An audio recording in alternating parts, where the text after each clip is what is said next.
Well, we're off to a good start. Yesterday, we raised somewhere in the neighborhood of a little less than $3,000 for Free Speech TV. Our daily goal is 10,000. So, it's a start. Here's an idea. And, Free Speech TV has not institutionalized this. I don't know that they have any mechanism to do that. But it is, you can make a contribution and then tell your friends that you may, or a friend or relative or whatever, that you gave it in their name or as a memorial to them, or well, that memorial sounds like somebody died, but whatever the appropriate word is, as as a gift, for this year I gave money in your name to Free Speech TV. Now, like I said, I don't think that Free Speech TV has a in your name way to do that, like to provide you with the receipt, but you'll have the receipt for your contribution and you could talk about it. And you could even forward it or pass it along. So anyhow, an idea. But the important thing is that we need Free Speech TV to be solid, to be stable, to be running. We need to pay the bills. We've got to keep the lights on and keep the electrons streaming up to the satellites so that they can bounce down into your home or into the cable system that's feeding you or wherever. There are, expenses associated with running a television network, and those expenses, in the case of Free Speech TV, are paid for by you, with your help. And so, once again, Free Speech TV comes to you and says, please help. With a $20 contribution, you get a 3x8 clear window sticker with the logo of Free Speech TV. With a $60 gift, you get a coffee mug, a ceramic coffee mug, nice one. It says Tag You're It. It's got my logo on it.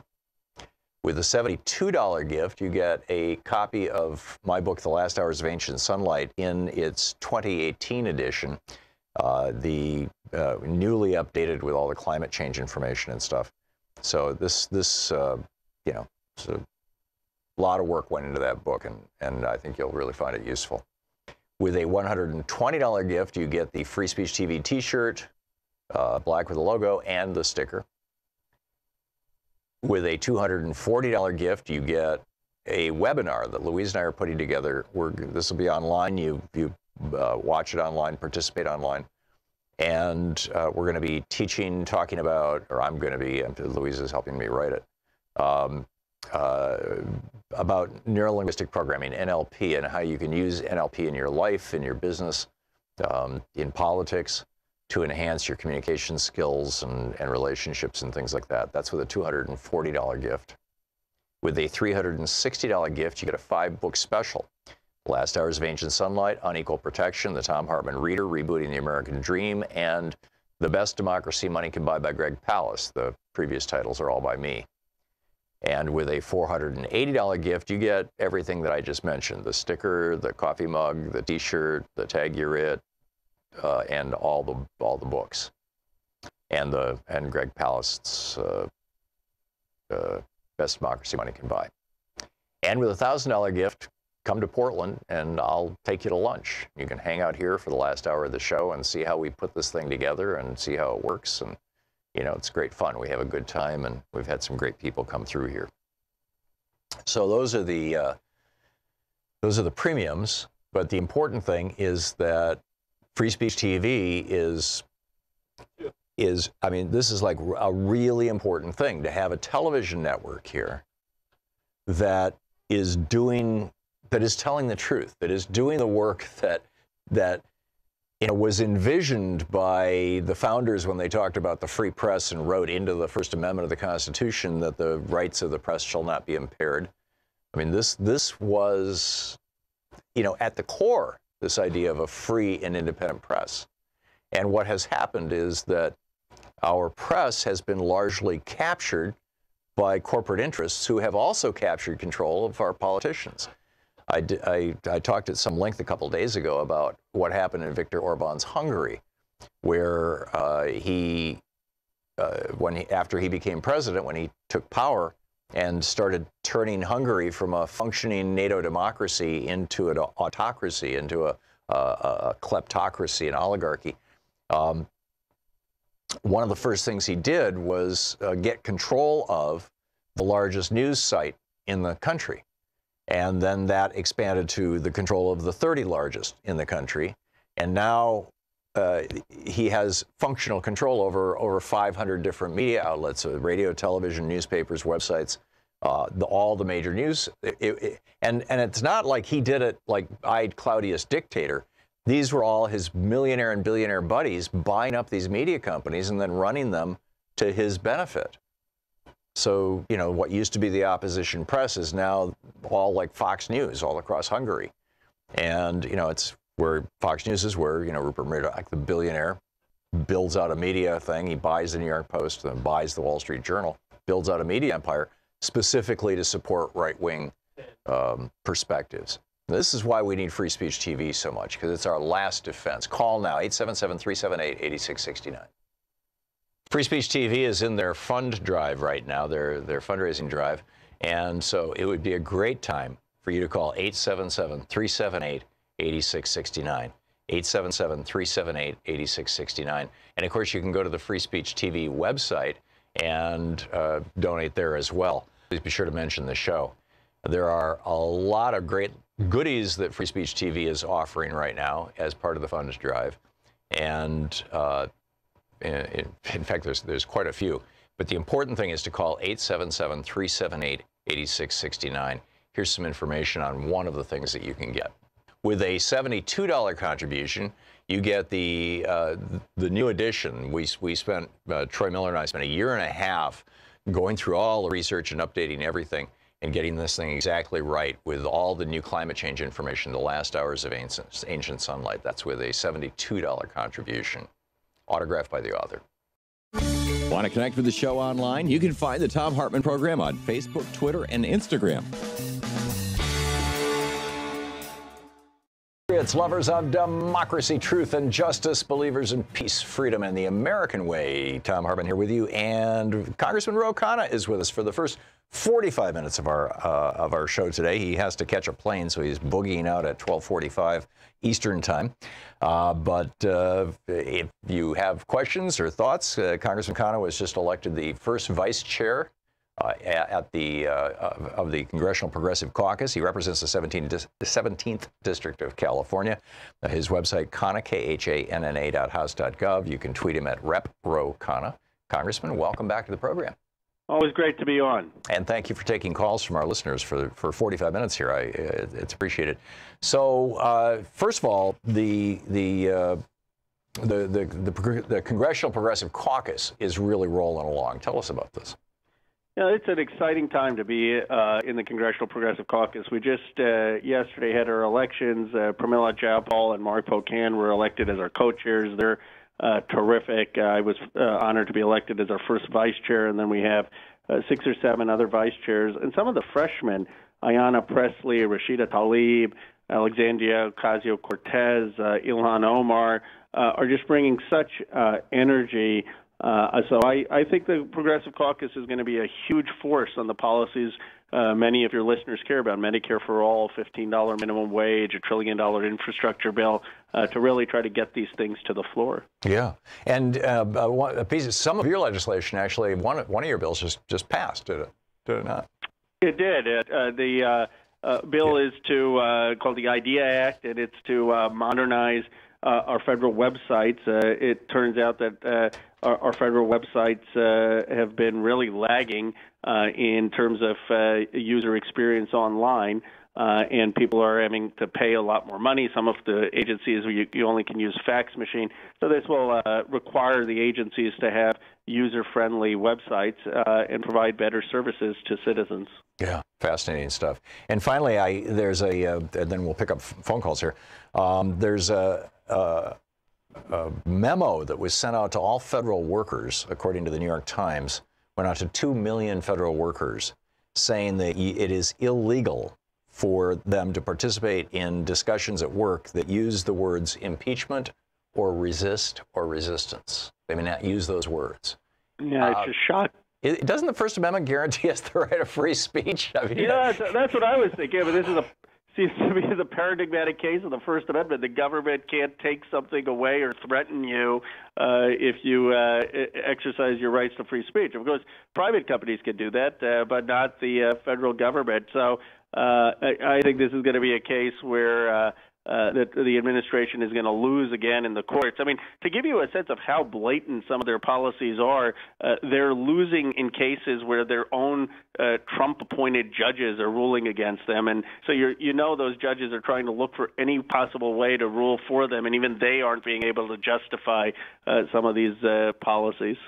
Fascinating. Yeah, they're using the rationale that they're using. They say that because Trump declared his 2020 election campaign, since he kicked that off the day after he was inaugurated, ever since that day, if you say anything good or bad about him, it's construed as electioneering, and federal employees are not allowed to participate in electioneering. That seems like a real thin reed to me. Right, and that's a misinterpretation of the Hatch Act. I mean, the federal employees are not allowed in their official capacity to be engaged in electioneering. So you can't be saying he should be impeached on your work email, but on their personal time, they're allowed to do whatever they want, and this would restrict them in their personal capacity, which is a violation of the First Amendment. Yeah, because you famously can't do what Kellyanne Conway did and go on TV, in front of the White House and say, "Buy Ivanka products," that kind of stuff. Anyhow, let's pick up our phone calls here. Jim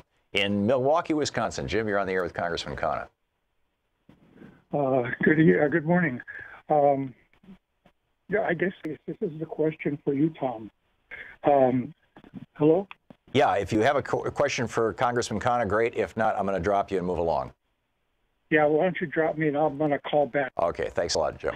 Cliff in Canyon Country, California. Cliff, you're on the air with Congressman Khanna. I'm very sorry, Congressman Khanna. No, it's great. I know people want to ask you questions too. That's perfectly fine with me. Sure, should have caught that. Cliff, you're on the air.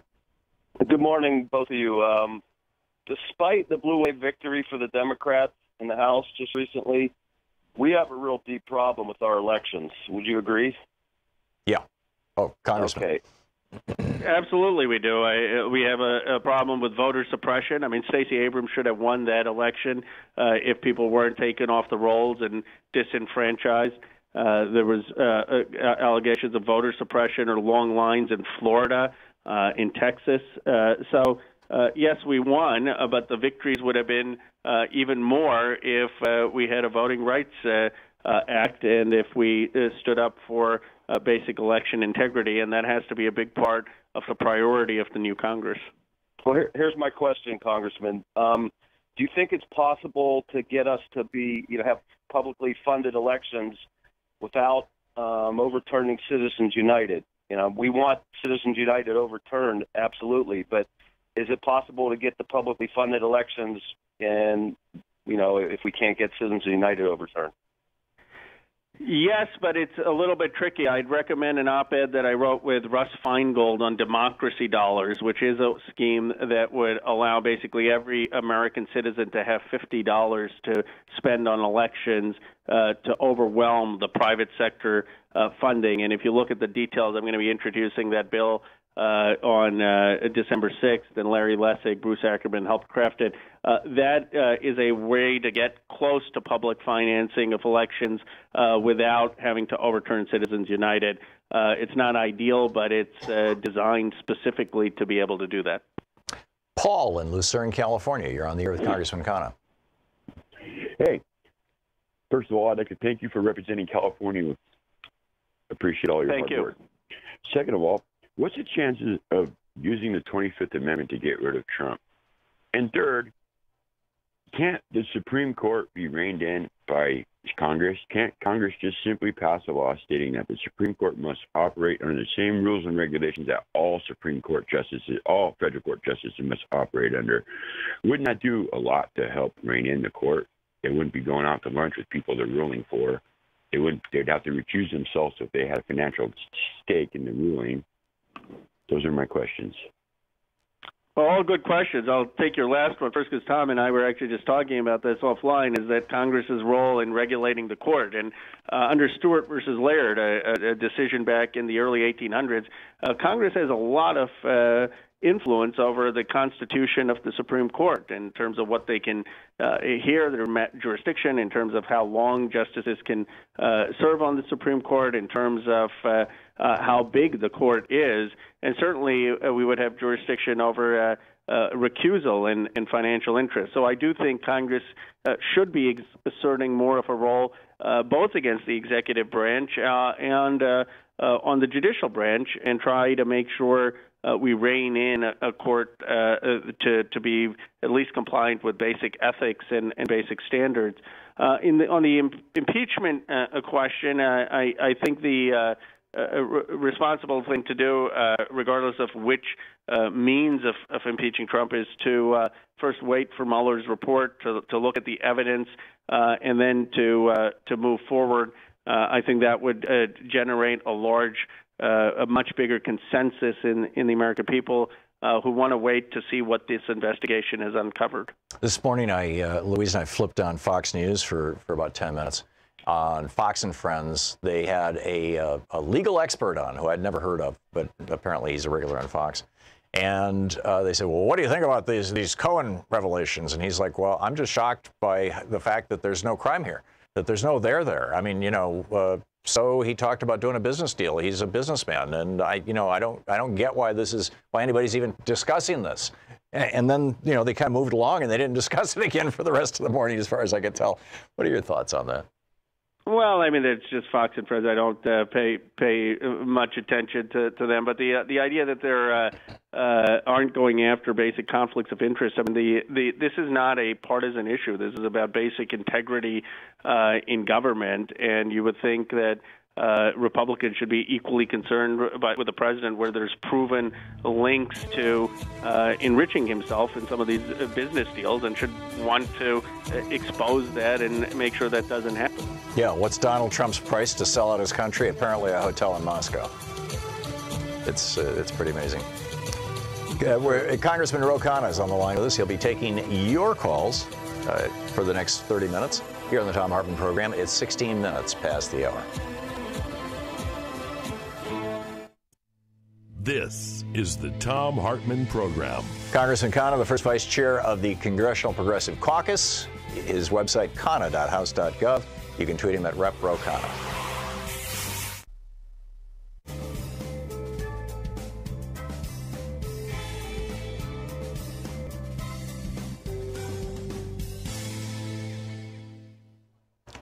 Dana in High Point, North Carolina. You are on the air with Congressman Khanna.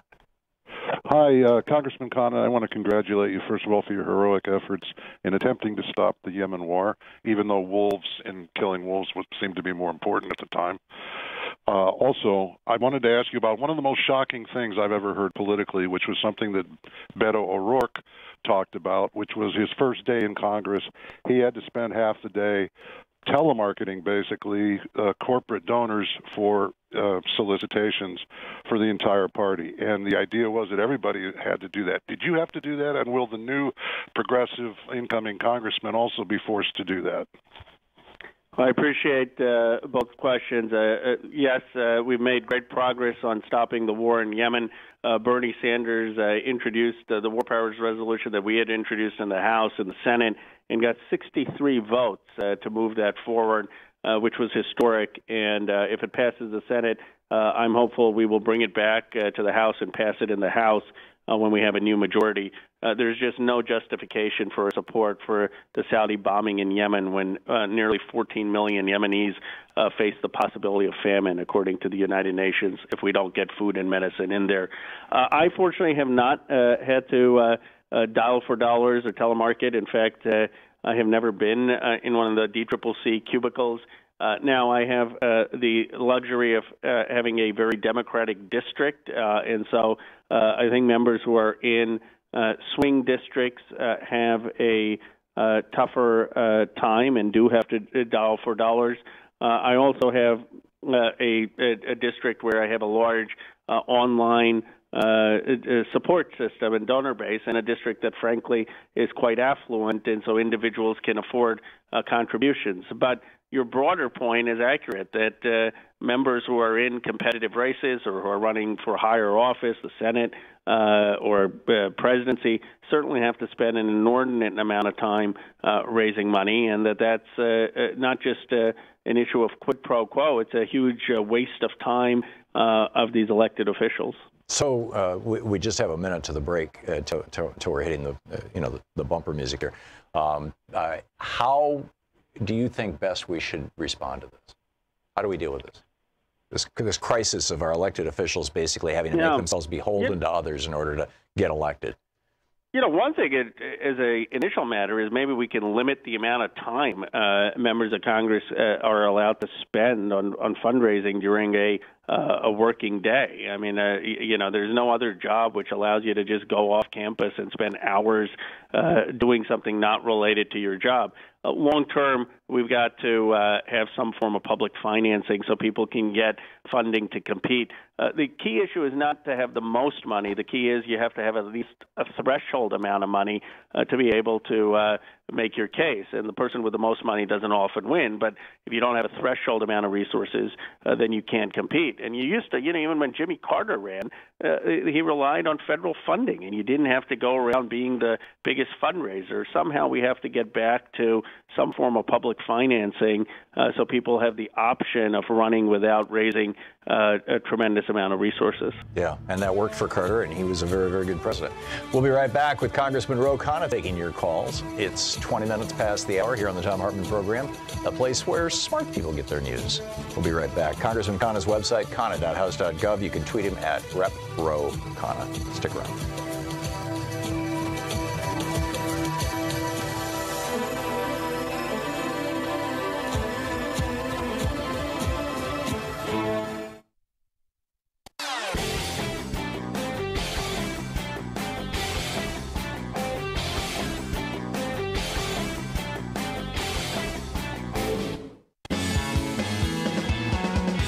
Welcome back. Congressman Ro Khanna is with us until 45 past the hour, taking your calls on topics of interest to you and hopefully to him. Bill in Midlothian, Virginia. You're on the air with Congressman Khanna. Yes, sir, gentlemen. Good afternoon. I guess it was a few months ago, Virginia finally signed on to the Medicaid expansion program, and which has added about 400,000 people to the rolls. But what's happened is that only 2/3 of them really effectively can get any medical care because there's only 2/3 of doctors in Virginia will even accept Medicaid. I'm sorry, I meant Medicaid. So what's happening based on that, a lot of them are having to go back into emergency rooms, just like they did before.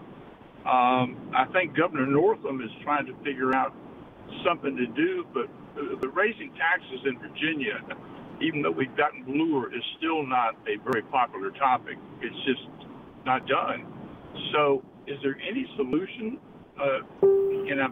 is there any solution that could come about as far as the federal government goes for that? Well, I appreciate your pointing that out. It's an issue that I constantly hear. People on Medicaid in my own district who are not able to get quality health care because so many doctors refuse to see Medicaid patients. I think there are two things we need to do. One, we need to build a lot more hospitals and have a lot more doctors. I mean, we have a shortage of doctors, and we have a shortage of hospitals in this country. Some of the hospitals are monopolized, and having more doctors, more hospitals will allow us to expand Medicare and Medicaid in the way we need to. Secondly, we need to make sure Medicaid reimbursements are comparable to Medicare.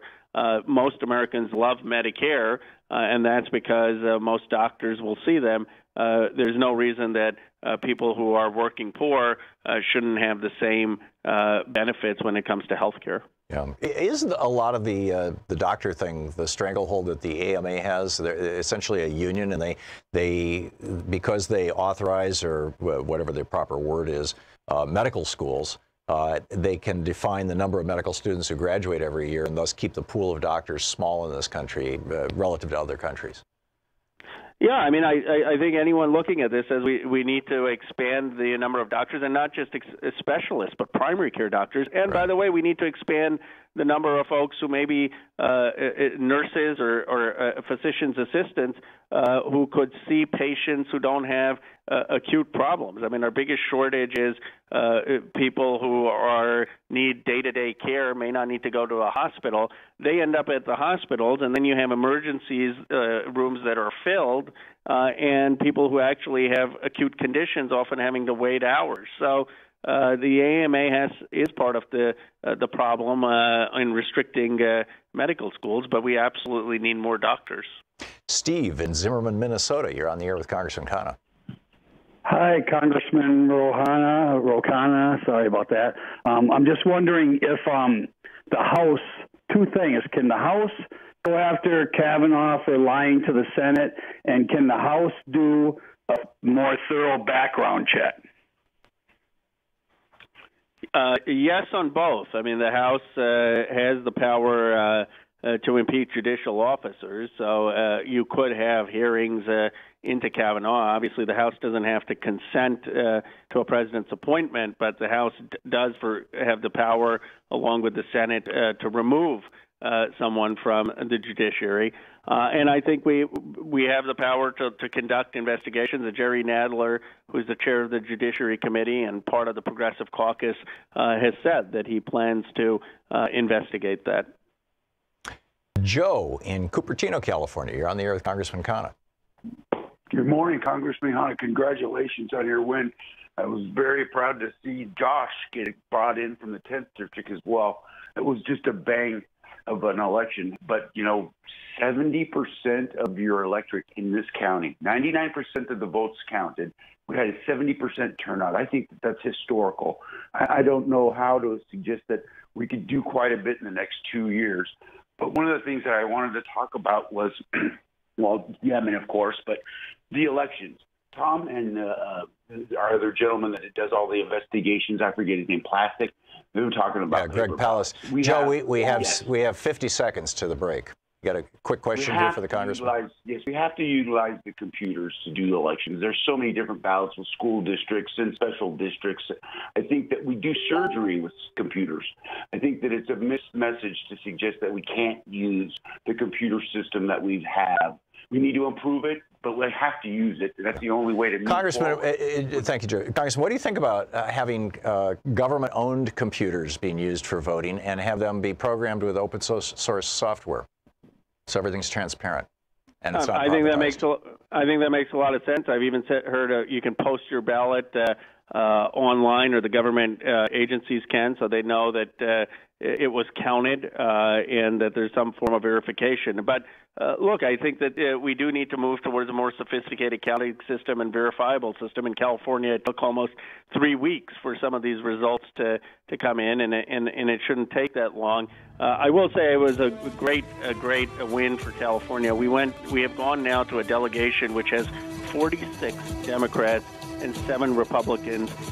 No one thought we could get the Republicans under 10 seats in California. So we had a big win in California. That is spectacular. Congressman Ro Khanna taking your calls until 45 after the hour. We'll be back after this break here at the bottom of the hour with more of your calls for Congressman Ro Khanna. You're listening to the Thom Hartmann Program. Call 202-808-9925. Congressman Ro Khanna taking your calls. He is the first vice chair of the Congressional Progressive Caucus. His website, khanna.house.gov.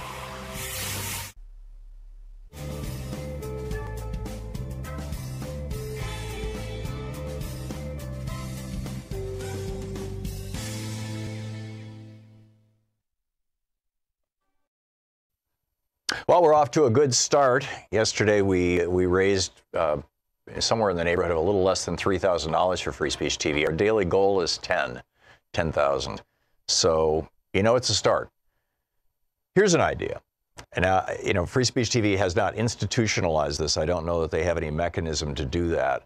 But it is, you can make a contribution and then tell your friends that you may, or a friend or relative or whatever, that you gave it in their name or as a memorial to them, or that memorial sounds like somebody died, but whatever the appropriate word is, as as a gift. For this year, I gave money in your name to Free Speech TV. Now, like I said, I don't think that Free Speech TV has a in your name way to do that, like to provide you with the receipt. But you'll have the receipt for your contribution, and you can talk about it. You could even forward it or pass it along. So, anyhow, an idea. But the important thing is that we need Free Speech TV to be solid, to be stable, to be running. We need to pay the bills. We've got to, keep the lights on and keep the electrons streaming up to the satellites so that they can bounce down into your home or into the cable system that's feeding you or wherever. There are, expenses associated with running a television network, and those expenses, in the case of Free Speech TV, are paid for by you with your help.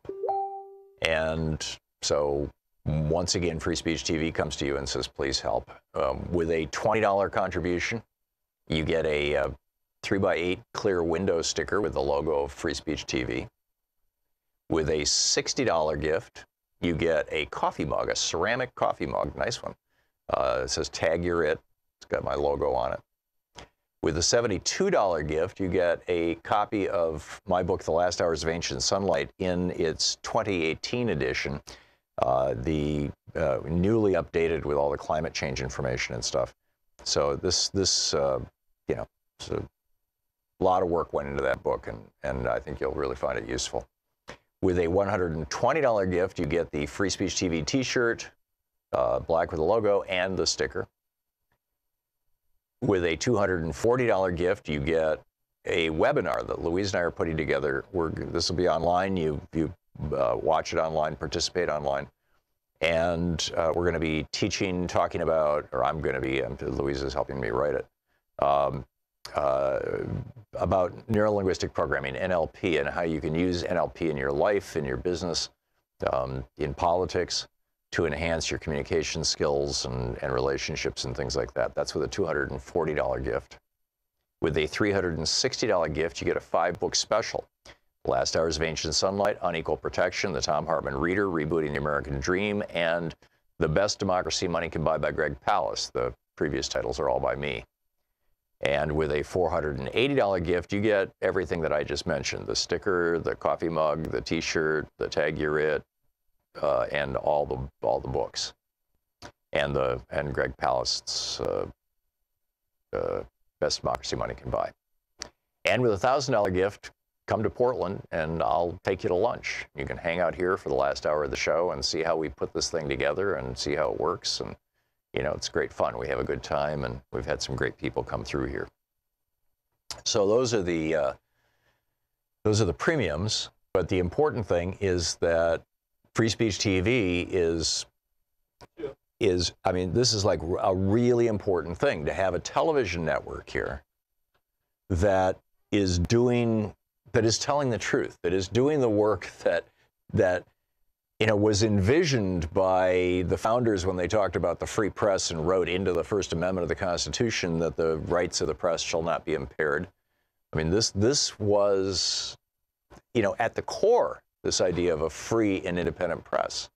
And what has happened is that our press has been largely captured by corporate interests who have also captured control of our politicians. I talked at some length a couple days ago about what happened in Viktor Orban's Hungary, where after he became president, when he took power and started turning Hungary from a functioning NATO democracy into an autocracy, into a kleptocracy, an oligarchy, one of the first things he did was get control of the largest news site in the country. And then that expanded to the control of the 30 largest in the country. And now he has functional control over 500 different media outlets, radio, television, newspapers, websites, all the major news. And it's not like he did it like eyed Claudius dictator. These were all his millionaire and billionaire buddies buying up these media companies and then running them to his benefit. So, what used to be the opposition press is now all like Fox News all across Hungary. And, it's where Fox News is where, Rupert Murdoch, the billionaire, builds out a media thing. He buys the New York Post and buys the Wall Street Journal, builds out a media empire specifically to support right-wing perspectives. This is why we need Free Speech TV so much, because it's our last defense. Call now, 877-378-8669. Want to connect with the show online? You can find the Thom Hartmann Program on Facebook, Twitter, and Instagram.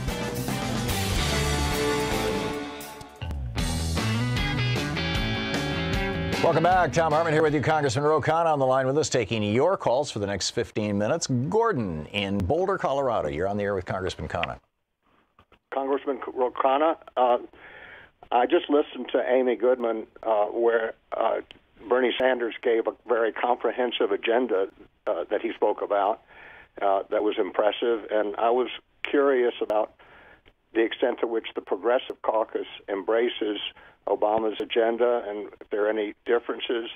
I mean Sanders' agenda. I was interested in what Bernie Sanders had to say about free preschool for children under the age of 4, and how important that is, that would be universally available throughout the country, as is first to 12th grade mandatory school. And the other thing had to do with Medicare for all.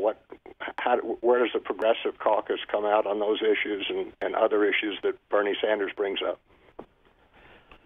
Well, I think there's a large support for Senator Sanders on those two issues and other issues. I think Senator Sanders has moved the entire Democratic Party and country on a number of key issues. The two you mentioned are critical. I mean, Senator Sanders has a view that in a competitive economy, in a global economy, the most important thing we can do is invest in people's human development and human capital. And that means we need preschool. Economists have shown that by the age of 5, your vocabulary can actually predict how far you're going to go in terms of your academic success. So we need to have universal preschool, and it means we need to have free tuition for some form of public college, because you're going to need more than a high school education for most jobs in a 21st century economy. And the Progressive Caucus shares that. And the Progressive Caucus certainly supports Senator Sanders' call for Medicare for all, and we're going to be pushing hard to get a vote for that on the House floor. Brad in St. Paul, Minnesota, listening on AM 950 there. Brad, you're on the air with Congressman Khanna. Congressman Khanna, hi. Hello. Can you hear me okay? I can. Okay, I'm calling because I enjoyed the watching Obama get into Donald Trump's ribs at that press dinner a few years ago. And I would like to give you that opportunity to do the same thing. And I propose an amendment to the Constitution to change the age of the president from what it is now, 35, to 10 years old. 10 years old. Yeah, I think Brad is trying to punk us here, Congressman. Let's go to a. Unless you want to speak to that, let's go. Well, I mean, I think he's talking about the Correspondents' Dinner where the president speaks every year, and the president kind of put down Donald Trump. And I don't know if that was a good thing or bad thing, because that may have motivated Trump to run. So, but I'm looking forward to having a new president who actually goes to the Correspondents' Dinner to tell you how Donald Trump is. He's the only president in recent memory who skips that event and doesn't have a thick enough skin to poke fun at himself. Yeah, Louise and I were there. It was a wild night. Anyhow, Jim in Poway, California, you're on the air with Congressman Khanna. Hello, Congressman. Hello. Yes, this is Jim. Listen, thank you for taking my call. The question I have is there's so many things on January 4th to be done. How do we prioritize? Well, I think we prioritize based on how we ran. Over half our candidates ran on Medicare for all ran on saying we're going to bring health care costs down and provide better coverage. That has to be a priority. We all ran saying worker productivity has increased, but their wages have fallen flat. How do we get to a $15 minimum wage? How do we raise workers' wages so that the corporations aren't putting money into stock buybacks? That has to be a priority. And we all ran on bringing jobs to communities left behind. So how do we have a real infrastructure bill, $1 trillion infrastructure bill that's going to create these jobs in communities where the unemployment rate is still high and people don't have good paying jobs? I think that a populist economic agenda needs to be at the forefront of our first 100 days. Linda in South Pasadena, listening on KPFK. You're on the air with Congressman Khanna. Oh, good morning, everyone, and thank you for representing my state, California, so well. My question has to do with all this energy that we, the progressives out here in California and elsewhere, expended, and all of the meetings and all of the voting, get the vote out activities that we're in order to get out the vote. That we formed quite a lot of enthusiasm and energy, and I wonder how the members of the Progressive Caucus, well, the ones that we helped to get elected, are going to keep up that connection between us and the progressive movements around the country and the Progressive Caucus, so as not to lose that energy and that connection. Because in the Obama administration, when it came in, it kind of let the email connection and the connection with his supporters kind of lax, and then everybody was just converted into an observer and then a critic. And I would like to know what the Progressive Caucus members are going to do to keep up our connection and our participation with the progressive ideals that we espoused. That's a very eloquent and excellent point. First of all, thank you for all the work you did. It led to, as I said earlier, 7 seats in California, which none of the pundits, none of the experts thought was possible, and that's because of the grassroots mobilization that you talk about. The Progressive Caucus every 2 weeks meets with some of the outside groups, MoveOn.org, DFA, Indivisible, and Progressive Campaign for Change, Justice Democrats, a lot of these progressive groups to stay connected with the groups and to get their perspective and what we should be doing. But beyond that, I think each member of Congress needs to have a town hall. I hope hold a town hall once a month in my district and welcome a lot of progressives to come to that. I hold office hours, and we definitely need to be connected. I do think that was a weakness in the Obama administration. I was part of the first administration at the Commerce Department in defense of the president. You know, it was a huge crisis, and he was consumed with trying to save the economy. But I think even he would acknowledge that more needed to be done to keep the energy and enthusiasm that his campaign had generated, and it was a missed opportunity. I agree with you. We can't let that happen again based on this win in the midterms. Dion in Round Lake, Illinois. You're on the air with Congressman Khanna. Yeah, Republicans and Democrats, either if we cut Social Security or we expand it, it's not enough to live on. So I wanted to know, with the rising costs going on, what are the solutions? Well, you're right. It's not enough to live on, and that's why we need to expand it, and we need to expand it in a way that can account for the increased cost of living for medical expenses, for rent, for housing, for food, and we can expand it and make it solvent. There is no economic reason we can't do both. What we ought to do is very simple. You ought to be taxed on the income you're making over $250,000 for Social Security. It makes no sense that you pay Social Security tax up to a certain point, and then after $250,000 you stop paying Social Security tax. If we tax income fairly, that millionaires pay tax on all their income, just like people who make $50,000 pay tax on all their income. When it comes to Social Security, we could not only have Social Security be solvent for the indefinite future, we could expand benefits. Gabe in Mentor, Ohio. You're on the air with Congressman Khanna. Hello. Hello. Hello, my name is Gabe, and I have a question.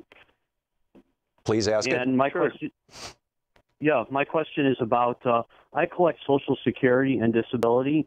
What do you guys plan to do to make sure it does not get decreased or there's no cuts to Social Security?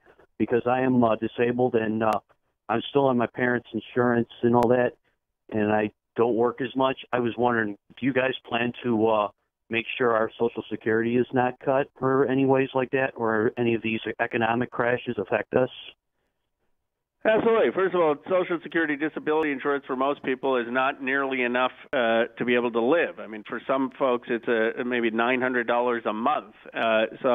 For folks who have worked, providing a decent Social Security disability benefits actually allows them to transition and deal with whatever their issues are, health issues, and work either part-time or be reintegrated into the workforce. One of the things we have to strongly push back against is this idea that folks who are on Social Security disability don't want to work. I have met many, many people on Social Security disability. Let me tell you, they almost all want to work. They just have often extraordinary health conditions, and we need to support them through that so that we can enable them to work. And we also need to allow them to accumulate some wealth. Currently, the rules are that if you start to accumulate more than $2,000 in savings, you lose your Social Security. So we are basically forcing people to not have savings who are in that situation. These are all policies that the Progressive Caucus and House Democrats will work on to expand Social Security disability so that it's a livable amount. That's great. Congressman, I know you've got to run here now, so thank you so much for being with us. I hope you have a safe flight and a great day, and thank you again for showing up on our program. Well, thank you. I always enjoy it and enjoy the questions. Great. Good talking with you. We'll be back in just a moment. I'll be back, actually, with you.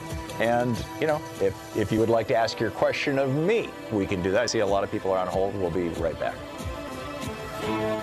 You're listening to Thom Hartmann. Visit ThomHartmann.com for audio and video archives. And at the top of the second hour of the program, I want to share with you some really startling information about the insect apocalypse.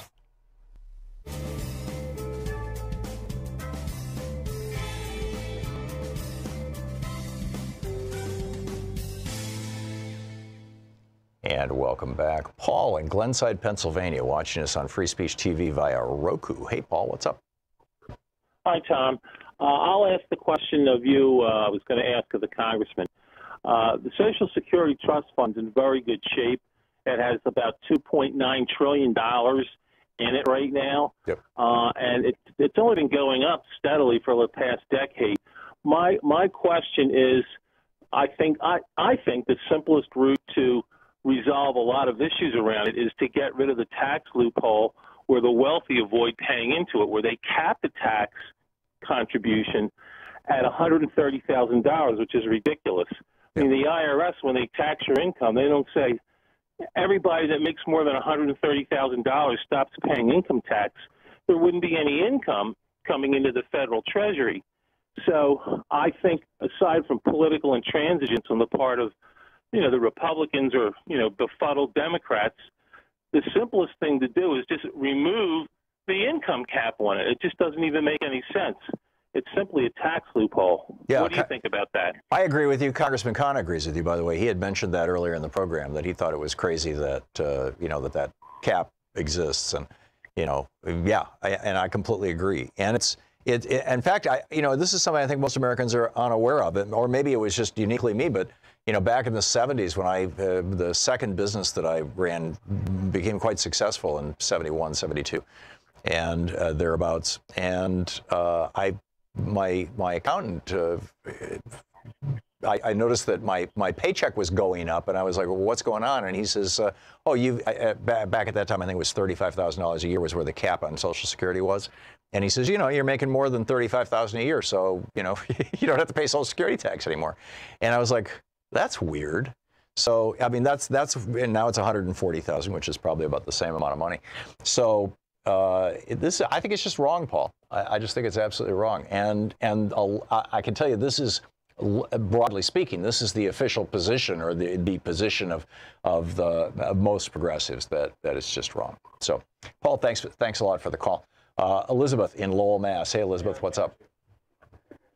Hi, I have a question about why Mitch McConnell and Paul Ryan had such control over the ability of people not voting on a particular bill. How does that happen? Those are the rules. that are established by the House and Senate. The first vote that is taken every 2 years when a new Congress is installed, the first vote that is taken after the leadership vote is, well, maybe it's even before the leadership vote, is to accept the rules or to modify the rules, because the Constitution says that both houses will establish their own rules of conduct.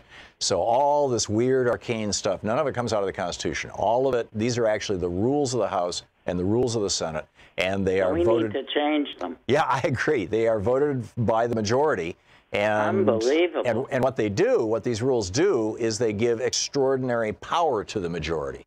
So the majority is always going to vote to maintain these rules. And the rules have gotten more and more rigid over the years, giving more and more power to the majority and essentially letting them lock out the minority, as we've seen the Democrats, the Republicans do to the Democrats over the last 2 years.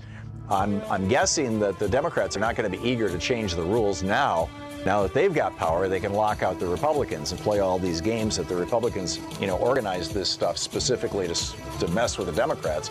And now the Democrats have that power. So, we'll see what happens. Elizabeth, thank you for the call. But that's how it happens. I mean, that's where it comes from. It's 10 minutes before the hour. We'll be right back.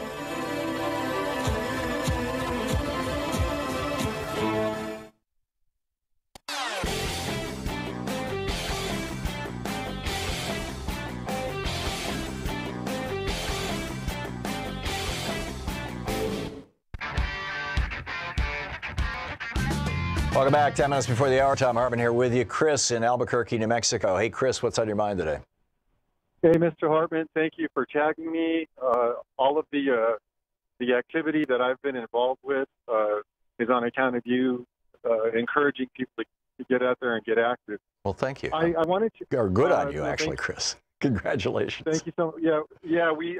Our state is about as blue as can possibly be. When Congressman Khanna was on, I was thinking about the democracy dollars, and it kind of got me thinking about, realistically, Tom, no matter how progressive or, now that we have control of the House, the Senate's going to block like crazy. So I'm just kind of wondering, realistically, what can be passed, in the next couple of years. And then I also was wondering if our 3 congressmen are now members of the Progressive Caucus as well, and I'm hopeful. I'm hoping that they're. You'd have to check their websites and bios and stuff and find out. Typically, the protocol is the last name.house.gov is their website, and you can find that information. I'm sorry. What the first question you'd asked was? Well, I mean, how realistic is it to pass? Oh, that's right. Yeah. It's not at all realistic. Nothing's going to come out of Congress in the next 2 years of any consequence, because the Democrats are not going to pass more tax cuts, and the Republicans are not going to allow an expansion of Social Security or Medicare. In fact, they're aggressively working to cut it. But what Nancy Pelosi and the House will have an opportunity to do for the next 2 years is 2 things that are really very, very important and consequential. The first is they will be able to investigate what's going on. I mean, this is the most corrupt administration in the history of the United States, and the corruption is not exclusive to the White House. You've got corruption in virtually every federal agency now. They're all being run by Trump cronies and corporate cronies and all that kind of stuff. And we need to sunlight is the best disinfectant. We need to get all this out in the open and air this stuff out, number one. And number two, they can actually pass laws that will not become laws. In other words, they could pass a law that expands Medicare. They could pass a law that expands Medicaid. They could pass a law that a massive $1 trillion green infrastructure bill. Pass legislation. I mean, there's all kinds of cool stuff that they could do that is the Democratic and Progressive Caucus or Democratic and Progressive agenda, essentially, and then do a massive hoopla about, look at this piece of legislation we just passed. Everybody on Social Security is going to get a $30 raise this year, or $300 or $3,000, whatever it may be, and just trumpet it to the high hilltops so that when the Senate comes along and kills it, it makes it very clear who the good guys are and who the bad guys are. So that, in my opinion, Chris, is the opportunity that they have right now. Phil in Minneapolis. Hey, Phil, what's up? Hi, Tom. It's always enjoyable to hear you.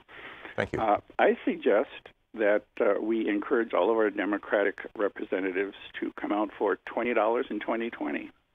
Yeah.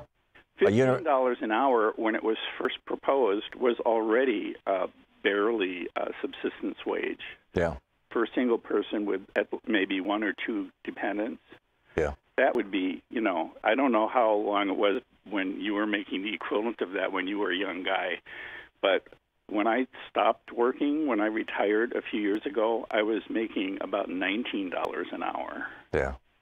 And believe me, if we had to live on just what I made, we would have been living very poorly. That was several years ago. Yeah, when everybody started coming out, well, $15 an hour. Well, it was a nice aspirational figure when you consider that a lot of states the minimum wage is $7 or $8 an hour or worse. Yeah. What you're speaking to, Phil, is the paucity of pay basically across the United States, and the minimum wage should be an absolute minimum wage. And if the minimum wage of 1968, I think it was inflation adjusted to today, it would be worth somewhere between $18 and $23. I've seen different ways of calculating that. Those are the figures I remember too. But yeah, it's more than $15. Now that said, there are some parts of the country where you can live a lot more cheaply than others. Then you wouldn't be living as an extremely poor person. No, but where I was going with that thought, Phil, is that the best solution to, while minimum wage is important, the best solution to the pay gap that we have in the United States is unionizing and creating worker co-ops and things like that. We need to be expanding the voice that labor has in the United States. For that, I would say roll back Taft-Hartley. That should be the number one. You roll back Taft-Hartley, and you will see wages start to go up. Tony in Lexington, Kentucky. Excuse me, Tony. What's up? Well, I keep hearing people bring up solutions to various problems and what should be first on the agenda. It seems to me that we need to do something about campaign finance and election reform, both in Congress and at the state level, and that nothing else can really get done unless we get that fixed. Yeah, as long as our legislators are beholden to special interests, we're going to continue to be in deep trouble. And this is something that was brought to us by the Supreme Court, not Congress. And, Congressman Connor was talking about it earlier. He had this democracy dollars suggestion. There's a bunch of other ways to deal with it, but I'm with you. Charles in Prescott Valley, Arizona. We have just a minute to the end of the hour. Charles, what's up? Oh, boy. Okay. I know you've been pretty negative about Medicare Advantage systems, but I think if they provide a real good template for a single-payer system minus the insurance companies who get a fixed payment from the government for managing these systems. I've been under an Advantage system for a while, and it's been so much better than regular Medicare. I've had all my procedures approved, and basically I see they've kept the costs way down, and they do have all the medical costs under their thumb, and this is something the government can just do if we get these private businesses. Yeah, if you live in an area where the network that your Medicare Advantage program confines you to, if you live in an area where that network is robust, then Medicare Advantage is not so bad, unless you get sick out of town. But yeah, I agree, Charles. I think that, because the Medicare Advantage, the companies that provide it are not only subsidized by you, but they're also subsidized by me, by the taxpayers, by all of us. They can offer things that Medicare doesn't, and that I think is very unfortunate. But you're right; it is a good template for Medicare for all. Charles, thanks a lot for the call. You're listening to Thom Hartmann.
Free Speech TV is in their fund drive right now, their fundraising drive, and so it would be a great time for you to call 877-378-8669. 877-378-8669. And of course, you can go to the Free Speech TV website and donate there as well. Please be sure to mention the show. There are a lot of great goodies that Free Speech TV is offering right now as part of the funds drive. And in fact, there's quite a few. But the important thing is to call 877-378-8669. Here's some information on one of the things that you can get. With a $20 contribution, and $20 may not sound like a lot of money, but you know, to Free Speech TV, actually it is. This is an entire television network that runs on a little tiny budget. For the $20 contribution, you get a Free Speech TV sticker, 3x8 clear window with a logo of Free Speech TV. Please call now. Free Speech TV is in their fund drive right now, their fundraising drive, and so it would be a great time for you to call 877-378-8669. 877-378-8669. And of course, you can go to the Free Speech TV website and donate there as well. Please be sure to mention the show. There are a lot of great goodies that Free Speech TV is offering right now as part of the funds drive. And in fact, there's quite a few. But the important thing is to call 877-378-8669. Here's some information on one of the things that you can get. With a $72 contribution, you get the new edition. We spent, Troy Miller and I spent a year and a half going through all the research and updating everything and getting this thing exactly right with all the new climate change information, the last hours of ancient sunlight. That's with a $72 contribution, autographed by the author. Want to connect with the show online? You can find the Thom Hartmann Program on Facebook, Twitter, and Instagram.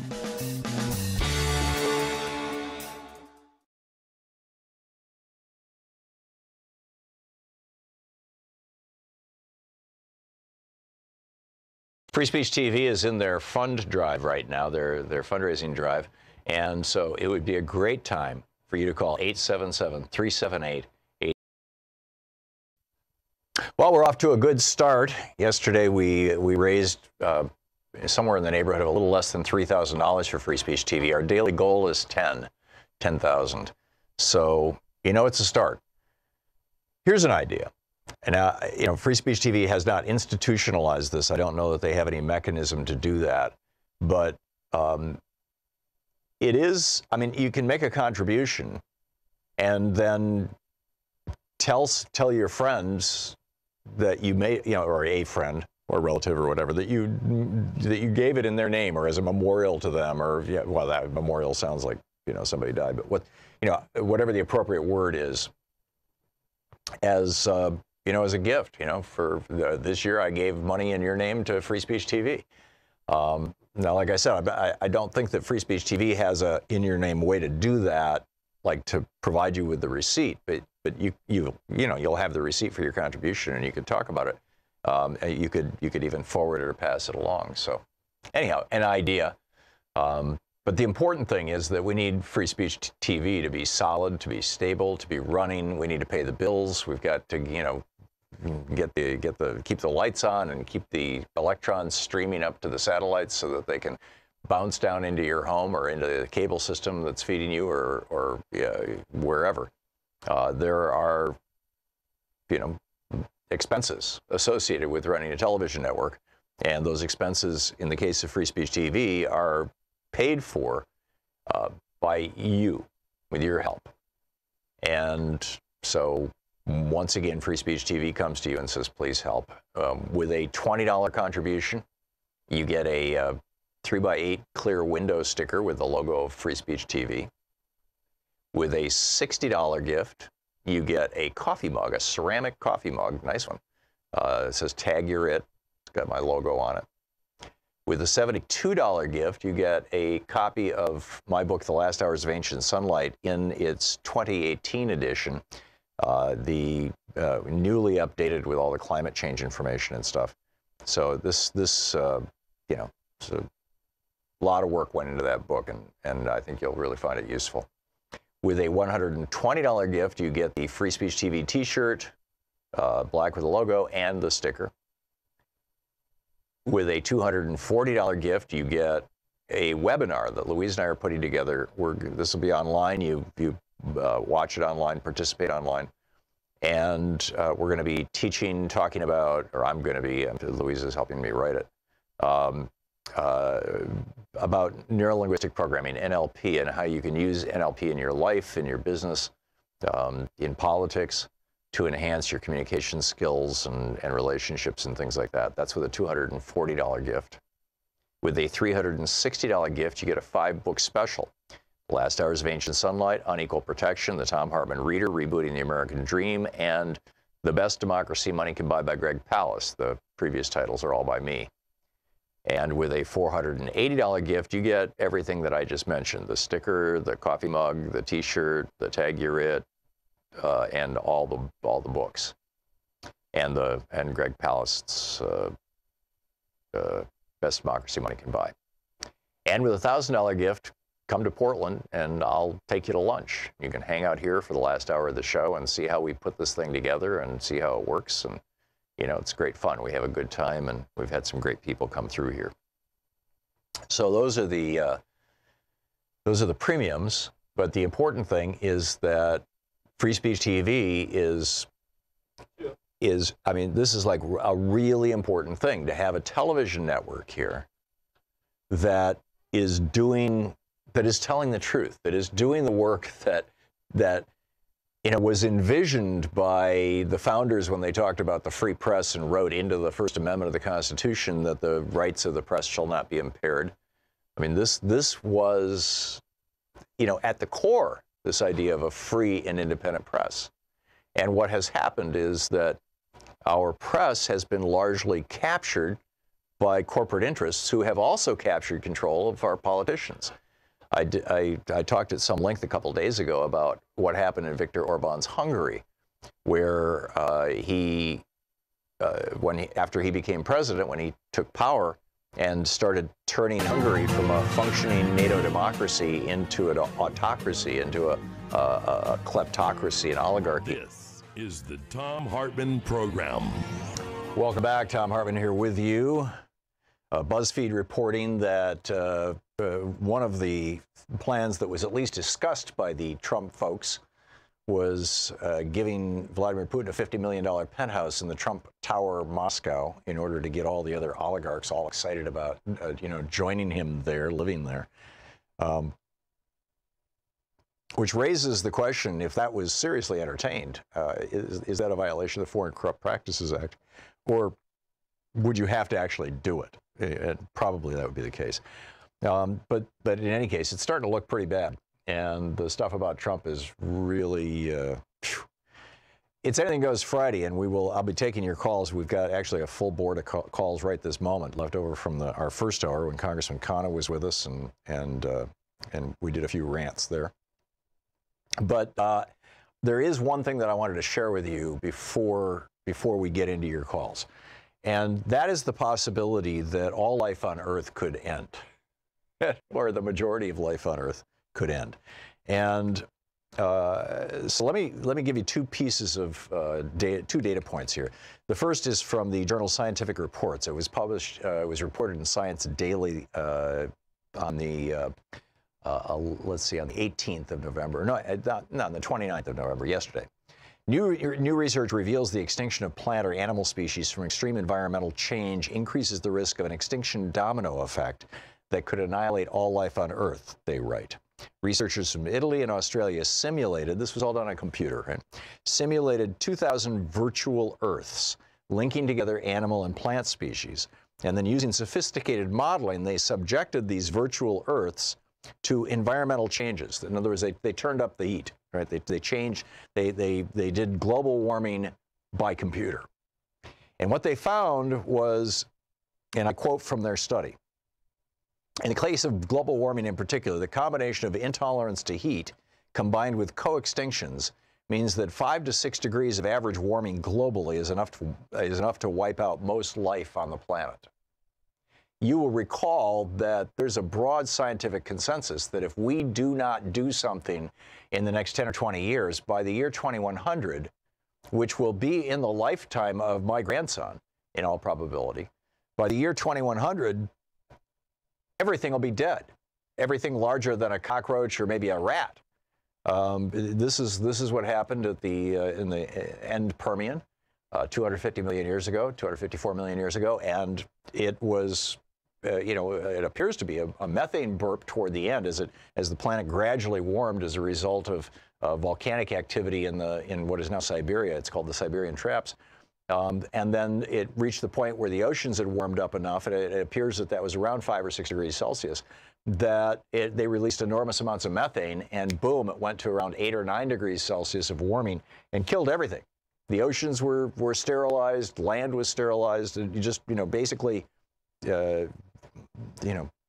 much more than 90%, 95% of all life on Earth vanished. So we have already warmed in some parts of the world 2 degrees, and 1.2 degrees globally.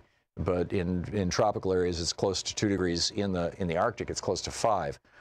And so this story by Brooke Jarvis that was in the New York Times Magazine on the 27th is titled "The Insect Apocalypse" this year. And I just wanted to run through some of the data in this. It starts out with the story of Sune Boy Rees, who is an amateur entomologist, an amateur scientist in Copenhagen, Denmark. And he was out on a bike ride with his son, and he thought, well, this is weird. It used to be when I'd ride the bike, I'd get all kinds of bugs in my face, and now there's no bugs. And so he began some research that we'll get into in just a second. They note, Brooke Jarvis notes in the article, in the United States, scientists recently found the population of monarch butterflies fell by 90% in the last 20 years, a loss of 900 million individuals. The rusty-patched bumblebee, which once lived in 28 states, dropped by 87% over the same period, which raises a deeper worry that the whole insect world may be quietly going missing, a loss of abundance that could alter the planet in unknowable ways. A German study found that, measured simply by weight, the overall abundance of flying insects in German nature preserves had decreased by 75% over just the last 27 years. If you looked at midsummer population peaks, the drop was 82%. Those of you who are longtime listeners to this program will recall back, I don't know, 6, 8, 9 years ago, something like that, a trucker called in and said, I literally drive from California to Massachusetts several times a year, and year round, and have been doing so for 20 or 30 years. And I can tell you, it used to be I used to have to stop and clean the bugs off my windshield pretty much at every truck stop, and now I can go halfway across the United States and not have to take the bugs off my windshield. And so anyhow, the fishermen, in the decades of photos of fishermen holding up their catch in the Florida Keys, the marine biologist Lauren McClanish found a perfect illustration of this phenomena, which is that you don't notice these changes because every generation is born into a different world. It's called the shifting baseline syndrome. The fish got smaller and smaller to the point where the prize catches of today were dwarfed by fish in years past that were piled up and ignored, but the smiles on the fishermen's faces stayed the same size. They didn't realize that they were actually documenting a mass die-off. In Britain, there's some really good studies. Bees, moths, butterflies, and beetles. 30 to 60% of species were found to have diminished ranges. People who studied fish found that fish had fewer mayflies to eat. Ornithologists kept finding that birds that rely on insects for food were in trouble. 8 of 10 partridges gone from French farmlands. 50 and 80% drops, respectively, for nightingales and turtle doves. These are birds that eat insects. Half of all farmland birds in Europe disappeared in just 3 decades. The birds might simply be starving. In Denmark, rollers, little eels, little owls, Eurasian hobbies, and bee eaters, these are all birds that live on insects, larger insects like beetles and dragonflies. They have abruptly disappeared. They're gone. Then came the German study. The numbers were stark, indicating a vast impoverishment of an entire insect universe, even in protected areas where insects ought to be under less stress. The speed and scale of the drop were shocking even to entomologists, who were already anxious about bees or fireflies or the cleanliness of windshields. So the German study was done in Krefeld. It's an hour drive outside of Dusseldorf. It's an extraordinary long-term, long-range, deep dive study. In 2013, Krefeld entomologists confirmed that the total number of insects caught in one nature reserve was nearly 80% lower than the same spot in 1989. They had sampled other sites, analyzed old data sets, and found similar declines, where 30 years earlier they often needed a liter bottle for a week of bug trapping. Now a half-liter bottle usually sufficed. The final study looked at 63 nature preserves representing 17,000 sampling days and found consistent declines in every kind of habitat they sampled. The flying insect, from their study, quote, "The flying insect community as a whole has been decimated over the last few decades." Journalist J.B. McKinnon cites records from recent centuries. This is now going back just 100 years, 150, 200 years at the most, right? In the North Atlantic, this is from the reports of the day, right, from 200 years ago. In the North Atlantic, a school of cod stalls a tall ship in mid-ocean, in the middle of the Atlantic. Off Sydney, Australia, a ship's captain sails from noon until sunset through pods of sperm whales as far as the eye can see. Pacific pioneers complained to the authorities that splashing salmon threatened to swamp their canoes. I remember reading Lewis and Clark's notes to Jefferson, and where they talked about the salmon were so abundant when they ran that it seemed as if you could walk across the Columbia River. Yeah, it's just, you know, we are talking about things seen by human eyes, recalled in human memories. Flocks of birds that took 3 days to fly overhead, as many as 100 blue whales in the Southern Ocean for every one that's there now. Back to today, the world's largest king penguin colony shrank by 88% over 35 years. More than 97% of the bluefish tuna who once lived in our oceans are gone. 2013 paper in Nature said that a loss of even 30% of a species' abundance can be so destabilizing that other species start going fully numerically extinct. In fact, 80% of the time, when you notice an extinction, it's the secondary creature. In other words, the bug population declines by 30, 40, 50%, and that causes the insect-eater birds to starve. And so they go extinct before the bugs are extinct. This is called defaunation, the loss of individuals, the loss of abundance. Since 1970, Brooke writes, since 1970, Earth's various populations of wild animals, land animals, have lost on average 60% of their members. A study published in the Proceedings of the National Academy of Sciences found that if you looked at the world's mammals by weight, 90% of that biomass is humans and livestock, just 4% is wild animals. We worry, Scott Hoffman Black, entomologist, says, we worry about saving the grizzly bear, but where is the grizzly without the bee that pollinates the berries it eats or the flies that sustain baby salmon? Where, for that matter, are we? When asked to imagine what would happen if insects were to disappear completely, scientists find words like collapse and Armageddon. The National Academy of Sciences did a study in Puerto Rico. They found over a 40-year period 10 to 60 times less arthropod biomass, less insect biomass. 60 times less, not 60% less. In other words, they were catching 473 milligrams of bugs. Now they're catching just 8 milligrams in a particular net in a particular way. Even scarier was this is now produced in Puerto Rico. Serious declines in the number of lizards, birds, and frogs. The paper reported, quote, a bottom-up trophic cascade and consequent collapse of the forest food web. Now, why is this? Why is this insect apocalypse happening? The guy who ran this study, his name is Dr. Lister, he says Lister chalks up their decline to climate change, which has already increased temperatures in this part of Puerto Rico by 2 degrees Celsius since he first sampled there 30 years ago. Previous research suggested that tropical bugs will be unusually sensitive to temperature change. In November, scientists who subjected laboratory beetles to a heat wave reported that the increased temperatures made them significantly less fertile. So here we are looking out on a world that we are killing, and we are killing it with fossil fuels. And the European Union member states, they banned neonicotinoid pesticides, thinking that that was what was killing off the insects in Europe. They banned a number of the pesticides that we routinely use here in the United States. They started paying farmers to keep their fields fallow to provide insect habitats, put wild edges alongside cultivation. But the study writes, insect populations dropped anyway. So it's not the pesticides, it's not the urbanization, it's climate change.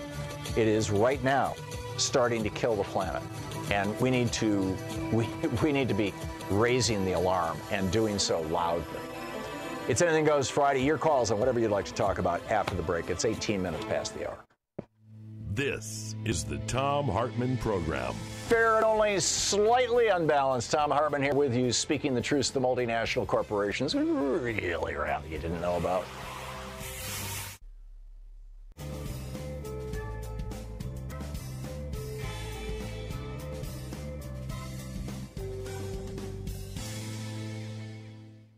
And welcome back. Kevin in Mount Pearl, Newfoundland, Canada. Wow. Hey, Kevin. What's up? Hey, Tom. I'm an international viewer of yours, and I've been so since the 2016 elections. Well, thank you. I'm glad YouTube works for you. It's really getting us around. What's up? I've been wanting to talk about the disenfranchisement of libertarianism away from the libertarian movement because of the flocking towards Trump. Because me personally, I am a former libertarian. Mm-hmm. And you realize the libertarian idea was conceived in the 1950s as a way to increase corporate influence over government. Oh yes, I was just a really young fool back when I was a yeah. I did. You know, when I was the year that I turned 27, I decided being a libertarian would be a good idea. By the time I was 28, I'd figured out that it wasn't. But you know, I think we all go through that phase at some point. Yeah. When I look back on it, I just cringe. I mean, we're not really getting it done in Canada, but I really hope that you people in the United States can get back to the way that things used to be back when rich folks were taxed at 90% and growth was gone out to the roofs. Yeah, and was steady. You know, the economy steadily grew, wages steadily grew along with productivity, and all that increased productivity and it turned into increased compensation for workers. Before the era when Reagan dropped the top tax rate, so now the rich people have been basically stealing all that money. I mean, that's just the bottom line. I agree. Yeah, pretty much. I mean, but what does this have to do with libertarianism and Trump? Well, libertarianism and Trump and race thing actually leads into a point that I wanted to make about certain progressive policies that I think need to be re-implemented, such as Jim Crow for the niggers. Whoa. Jesus. Yeah, he's gone. I am so very, very sorry. That's, I'm guessing that what we had was somebody who has Tourette's syndrome. That's what it sounded like. He was a racist. Well, obviously a racist, but well, it's hard to say. I mean, obviously a racist, but he was behaving like somebody with Tourette's, where you start twitching like that verbally. Andrea in Madera, California. Hey, Andrea, what's on your mind? Hey, Tom. First of all, I'm super grateful for your show, and I support Free Speech TV, Wolfpack, and Justice Democrats. So happy to hear from Roe. I'm super concerned about Nancy Pelosi trying to block Medicare for all, and you kind of set off a comment firestorm when you were talking about progressives liking her, but the far right Democrats hating her and signing that paper. But how can we let progressives know that she's not the ultra right Democrat? She's a corporate Democrat, but there are even worse people there. How can we get that message out? I think it's fairly apparent. I mean, Nancy Pelosi has been a progressive her whole life. She represents San Francisco. I mean, it's like, she has, she's promoted a lot of progressive legislation. I don't think that she's perceived as a right winger. I think she's perceived by some as more of a moderate. She does float in the big money circles and the wealth and corporate and whatnot. But I think she's a good start. Andrea, thanks for the call. We'll be right back.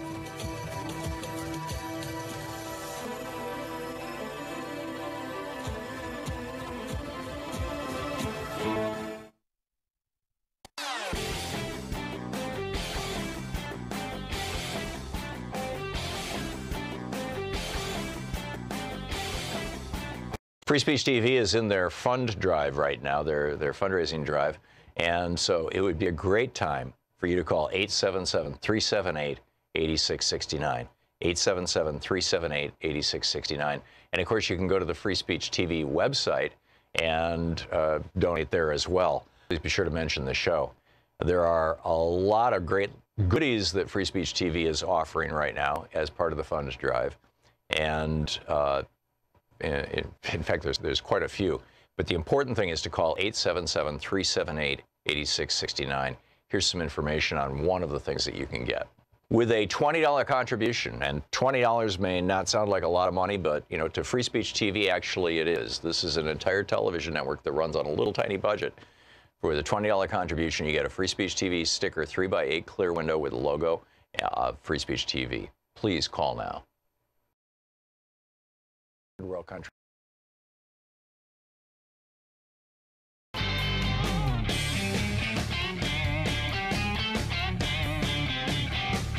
Welcome back. And in goes Friday here on the Thom Hartmann Program. Harold in Crane, Missouri. Hey, Harold, what's up?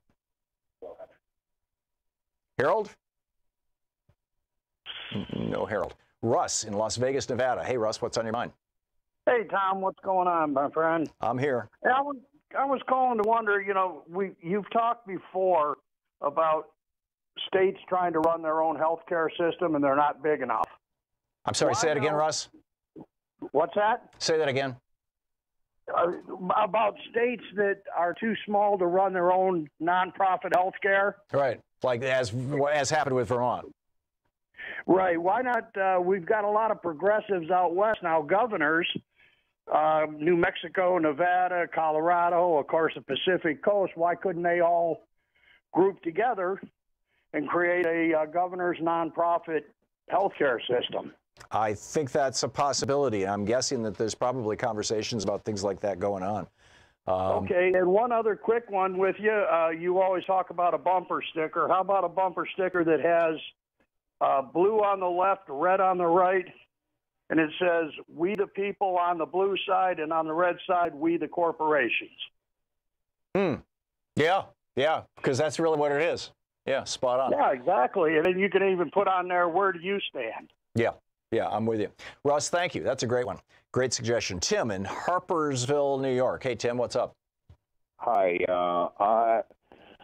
I've got to say that people that are on Social Security don't get enough. Health care that they get is half of what they need. You go to the doctor, you tell them your problem. The doctor will tell you, well, they won't pay for that. Right.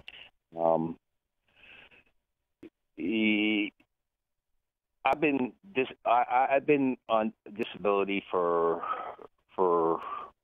several years now, and it's because of my heart and other problems. I had a disability my whole life, and I've been prejudiced against my whole life, and there's not enough out there for to even help me. And the programs that do want to help you, they're underfunded and everything else. Yeah, I'm with you. We had Congressman Ro Khanna on in the last hour, and he was taking questions, and somebody on Social Security disability called in, and he said, "Yeah, it's a terrible situation, and we need to increase those payments." That's something that the Progressive Caucus is committed to. We're gonna have to get the Republicans out of control of the Senate to make it happen, but step by step. Tim, thanks a lot for the call.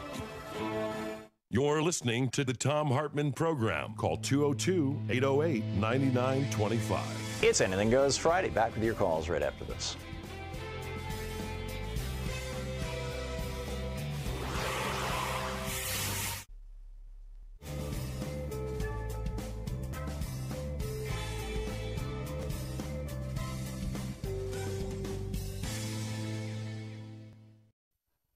Well, we're off to a good start. Yesterday, we raised somewhere in the neighborhood of a little less than $3,000 for Free Speech TV. Our daily goal is $10,000. So, it's a start. Here's an idea. And, Free Speech TV has not institutionalized this. I don't know that they have any mechanism to do that. But it is, you can make a contribution and then tell your friends that you may, or a friend or relative or whatever, that you gave it in their name or as a memorial to them, or well, that memorial sounds like somebody died, but whatever the appropriate word is, as as a gift. For this year, I gave money in your name to Free Speech TV. Now, like I said, I don't think that Free Speech TV has a in your name way to do that, like to provide you with a receipt. But you'll have the receipt for your contribution, and you can talk about it. You could even forward it or pass it along. So, anyhow, an idea. But the important thing is that we need Free Speech TV to be solid, to be stable, to be running. We need to pay the bills. We've got to, keep the lights on and keep the electrons streaming up to the satellites so that they can bounce down into your home or into the cable system that's feeding you, or wherever. There are, expenses associated with running a television network, and those expenses, in the case of Free Speech TV, are paid for by you with your help. And so once again, Free Speech TV comes to you and says, please help. With a $20 contribution, you get a 3x8 clear window sticker with the logo of Free Speech TV. With a $60 gift, you get a coffee mug, a ceramic coffee mug, nice one. It says tag you're it. It's got my logo on it. With a $72 gift, you get a copy of my book, The Last Hours of Ancient Sunlight, in its 2018 edition, newly updated with all the climate change information and stuff. So this so a lot of work went into that book, and I think you'll really find it useful. With a $120 gift, you get the Free Speech TV T-shirt, black with the logo, and the sticker. With a $240 gift, you get a webinar that Louise and I are putting together. This will be online. You watch it online, participate online. And we're going to be talking about, or I'm going to be, Louise is helping me write it, about neurolinguistic programming, NLP, and how you can use NLP in your life, in your business, in politics, to enhance your communication skills and relationships and things like that. That's with a $240 gift. With a $360 gift, you get a 5-book special. Last Hours of Ancient Sunlight, Unequal Protection, The Thom Hartmann Reader, Rebooting the American Dream, and The Best Democracy Money Can Buy by Greg Palast. The previous titles are all by me.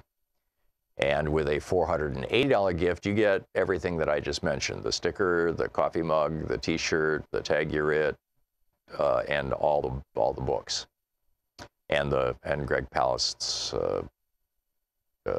Best Democracy Money Can Buy. And with a $1,000 gift, come to Portland and I'll take you to lunch. You can hang out here for the last hour of the show and see how we put this thing together and see how it works. And it's great fun. We have a good time, and we've had some great people come through here. So those are the premiums. But the important thing is that Free Speech TV is, this is like a really important thing, to have a television network here that is telling the truth, that is doing the work that was envisioned by the founders when they talked about the free press and wrote into the First Amendment of the Constitution that the rights of the press shall not be impaired. This was, at the core, this idea of a free and independent press. And what has happened is that our press has been largely captured by corporate interests who have also captured control of our politicians. I talked at some length a couple of days ago about what happened in Viktor Orban's Hungary, where after he became president, when he took power and started turning Hungary from a functioning NATO democracy into an autocracy, into a kleptocracy, an oligarchy, one of the first things he did was get control of the largest news site in the country. And then that expanded to the control of the 30 largest in the country. And now he has functional control over 500 different media outlets, radio, television, newspapers, websites, all the major news. And it's not like he did it like eyed Claudius dictator. These were all his millionaire and billionaire buddies buying up these media companies and then running them to his benefit. So, you know, what used to be the opposition press is now all like Fox News all across Hungary. And, you know, it's where Fox News is where, you know, Rupert Murdoch, the billionaire, builds out a media thing. He buys the New York Post, then buys the Wall Street Journal, builds out a media empire specifically to support right-wing perspectives. This is why we need Free Speech TV so much, because it's our last defense. Call now, 877-378-8669.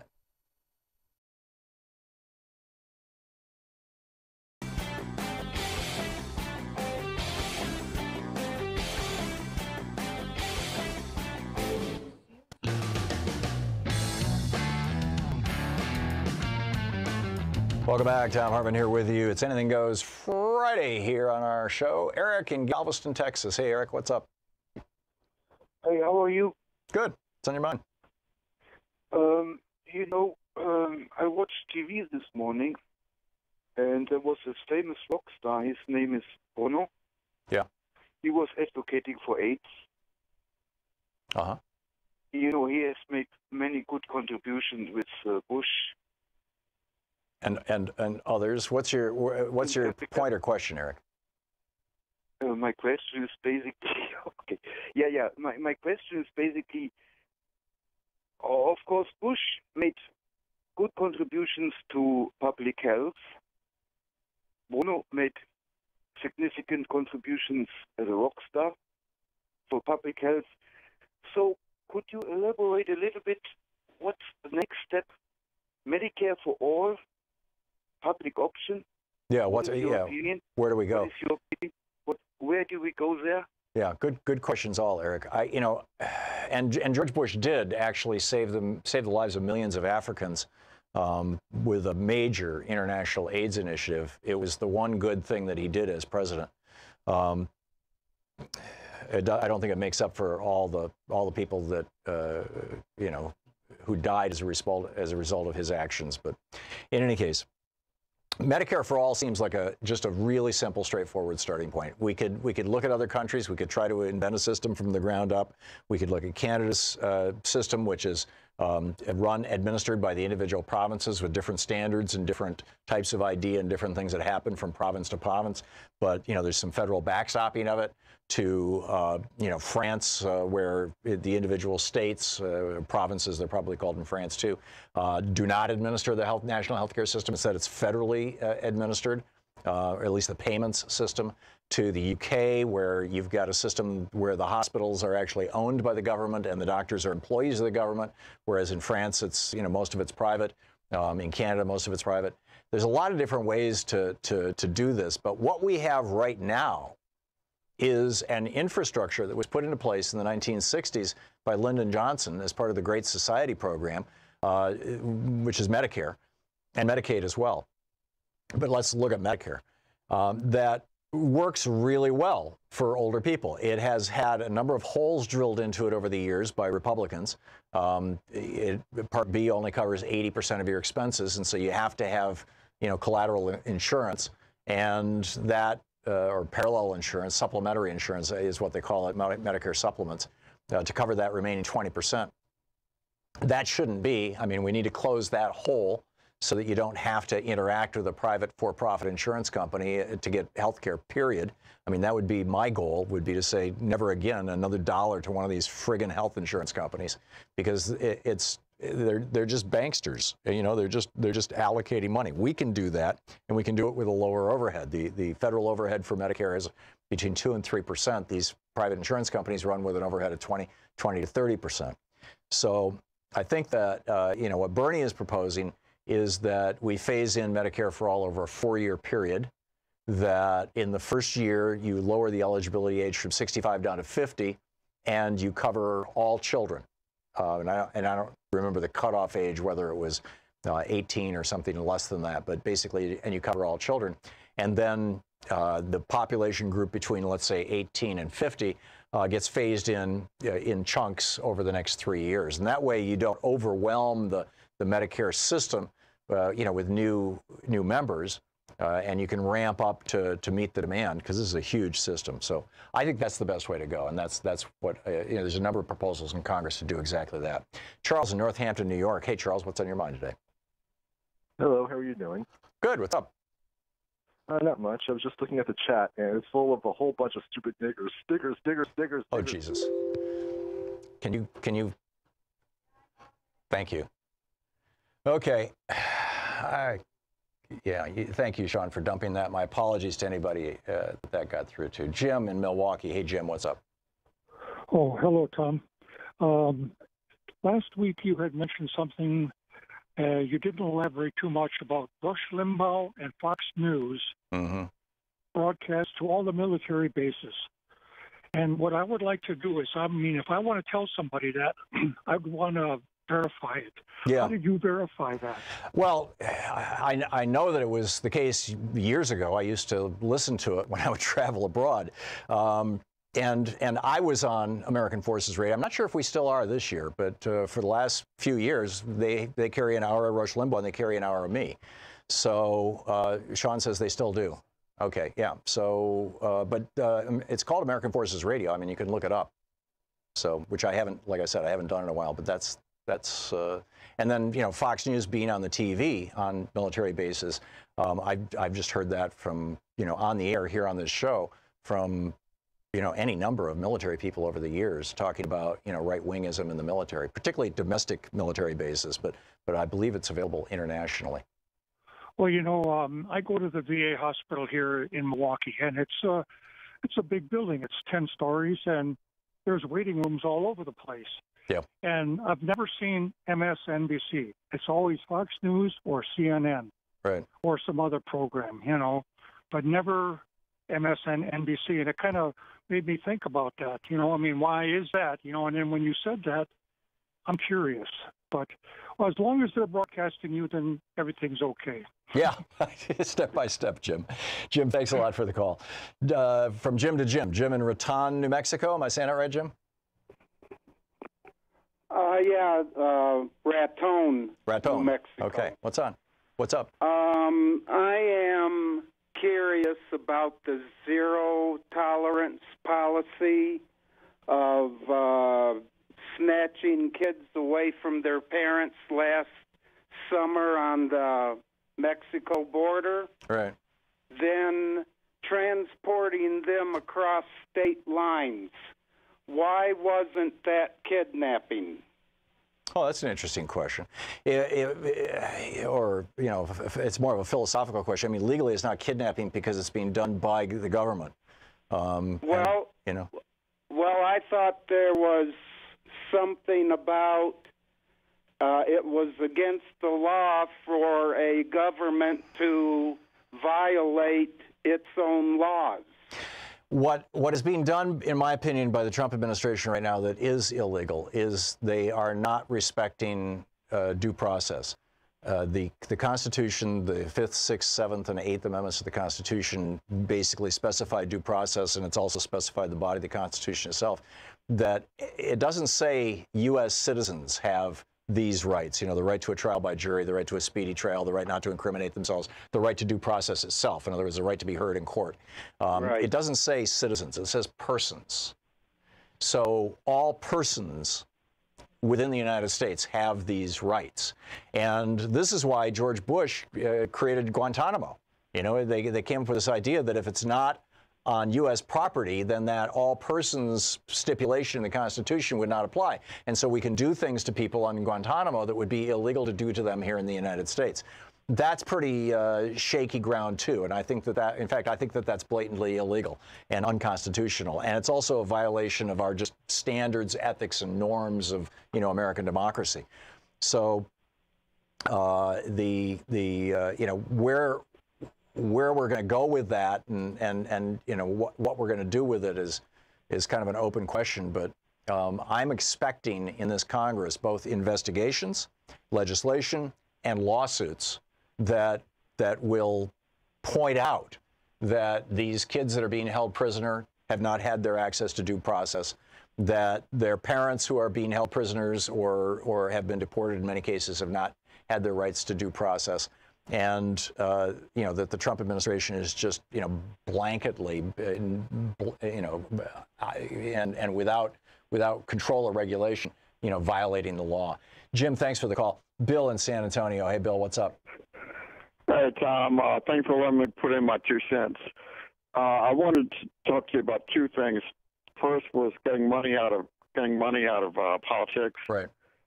But then when you were talking about the defaunation of our environment, I want to let you know about how local efforts at environmental restoration can really be successful. Mm-hmm. And San Antonio is a point as a good example. Last week, the Peregrine Falcon that I want to let the people in Minneapolis know that their Peregrine Falcon is down here in San Antonio now. And the county, their county, recently restored the San Antonio River to its natural state. Wow. About 20 years ago, the Corps of Engineers channelized it, flattened it out, took out all the natural vegetation. But the county, within the last 6-7 years, restored its natural state by restoring the curves and all of the natural grasses and, you know, the fauna. Mm-hmm. And we have now seen a large increase in bald eagles, all kinds of birds, even monarch butterflies coming up from Mexico are coming up through here now. Yeah. So just want to let you know that, you know, local efforts can help if it's done in the right way. Yeah. Well, and it's a great thing. I mean, this is in Germany. What they did was, you know, they banned neonicotinoids. They banned a whole bunch of different kinds of pesticides. They started creating these the wild areas around the cultivated areas and things. But what they found was that none of that restored the insects, which is the bottom of the food web. If the insects go, we all go.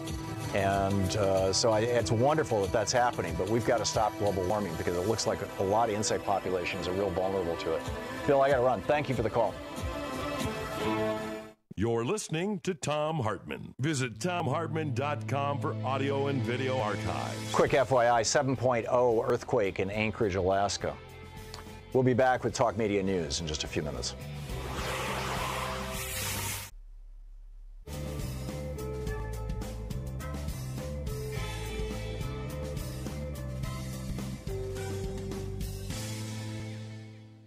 And welcome back. Mike in Tallahassee, Florida. Hey, Mike, what's on your mind? Thanks for watching Free Speech. Oh, hi. I'd like to talk about your report about the coverage of the insect population declining. Mm-hmm. You know, I don't listen to your program much, but I did happen to see a report, or your reporting, I should say.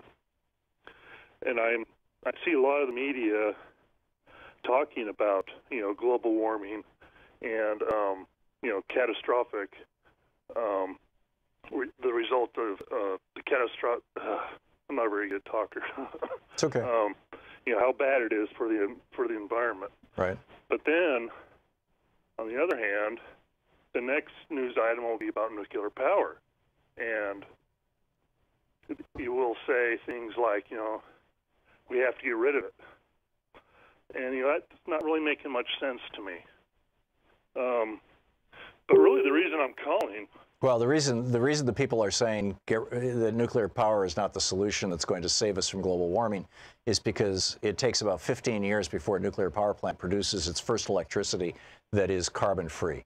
And even that is dubious. There's enormous amounts of carbon that are used in manufacturing the steel and the concrete that makes up the plant, that even larger quantities of fossil fuels are used for mining uranium. You tell me one thing, solar, wind, ocean currents that don't use fossil fuels to construct them, you know. Right, you can construct them using electricity. Huh? You construct steel and concrete and well, concrete's going to be problematic because you're basically with concrete you're recycling you know, ancient ocean floor beds, but I would like to, you know, just quickly talk about a nuclear reactor that might solve some of our problems. Which is It's an old technology. It's from the 60s. It's called a molten salt reactor. Mm-hmm. Now, I'll be brief. You know, and I know, and I think a lot of your listeners know, you have to cool a nuclear reactor after it has been shut down, right? Right. You know, if it's in normal operation, it shuts down. You still have to cool it. Otherwise, those solid fuel elements can melt down, and look at Japan. Right. The molten salt reactors is a molten fuel in a salt base medium.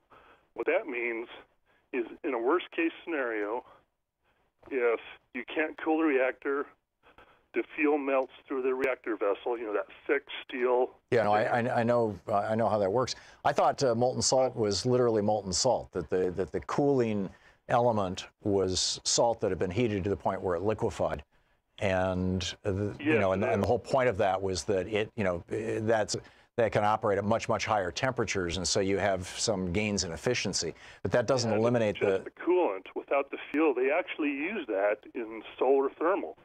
Right. Right. Yeah. Exactly. But anyway. But that doesn't solve the the radiation problem. Yes, it does. It does exactly. Because it's called an ionic bond. Yeah. Solid table salt is actually frozen. Okay. Well, yeah, relative to relative to 100 degrees Celsius or whatever the temperature is that molten salt melt at. Mike, I got to run. Thanks a lot for the call. We'll be right back.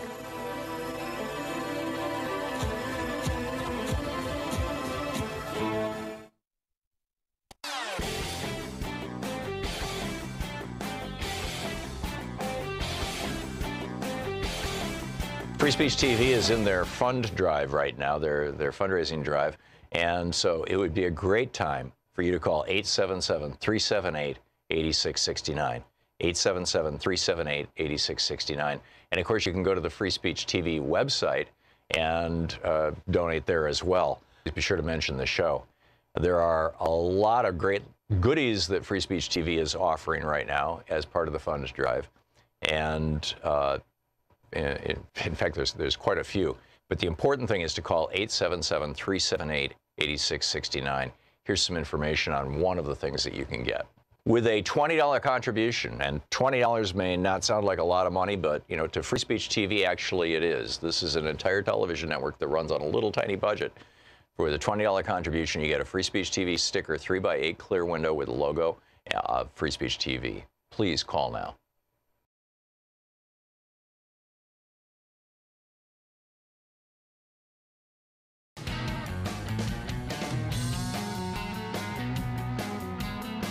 Welcome back. Thom Hartmann here with you, and let's check in with Talk Media News and find out what's going on in the world today. This report brought to you by goatsfortheoldgoat.com and Loving What You Do, Ellen Ratner's new book. On the line with us, I believe it's Bob Ney. Is it? No, it's Luke Vargas. Oh, it's Luke Vargas. Hey, Luke. So what's up today? Luke Vargas, the chief foreign correspondent for Talk Media News, based out of New York. What's up? Well, trying to keep pace with everything happening down in Buenos Aires. Of course, the G20 summit is underway. There are a lot of headlines to watch. I mean, we could talk about Ukraine, Khashoggi. I mean, I think the biggest thing that the world, global markets are looking at, and frankly, that a lot of countries in this, the 20 largest economies in the world care about, is the U.S.-China trade dispute. I mean, it's been sort of written in the past few days that the U.S. Leverage over China is actually not quite as puny as you might believe. I mean, Trump has done basically everything he can to alienate many of America's allies, and yet he does come to the table in Buenos Aires with a decent number of pretty powerful economies generally behind him when it comes to wanting China to open up a little bit more to the world. They would also, the European Union and Japan would sort of have a lot of the same positions as the U.S. does when it comes to complaints about theft of intellectual property and things of that sort. But we are seeing just how delicate this coalition can be in a pretty interesting encounter this morning, where Sarah Huckabee Sanders, the White House spokesperson, issues a statement about a meeting that President Trump had with the Argentine president, the host of these G20 meetings, Mr. Macri, at which Sarah Sanders said, look, we had a great meeting and we both agree that China's predatory economic activity has got to stop. And then about 5 minutes later, the press get an urgent email from the Argentinian presidential spokesperson saying that's not at all what we agreed on. We think that's way too harsh of a language. We think the adjectives used by the U.S. Don't properly characterize our feelings about China. Gives you a little bit of a window into the fact that the U.S. might, behind the scenes, sort of delicately, have a bunch of countries that are eager to sort of go with Trump on trade. But if the U.S. is not delicate about the way we, or, you know, sort of very careful about the wording we use here, countries don't want to risk being, you know, targeted by China for, you know, insulting the hand that feeds them. Bear in mind, I mean, Argentina relies on China as its biggest export market for agricultural products, including soybeans, a trade which has actually increased in value with the U.S.-China soybean tariff. So Argentina doesn't want to lose that. And I found it very telling that they backed away almost immediately when the U.S. really tried to kind of play its cards, right? Saying, look at all the allies who are with us. People start to balk if it's done in kind of too heavy-handed a way. So that's something to watch. And finally, you know, I just will say on trade, because we are still sort of in this period where we're trying to sort of decipher where things are going, and bear in mind the U.S.-China meeting doesn't even really formally happen to tomorrow.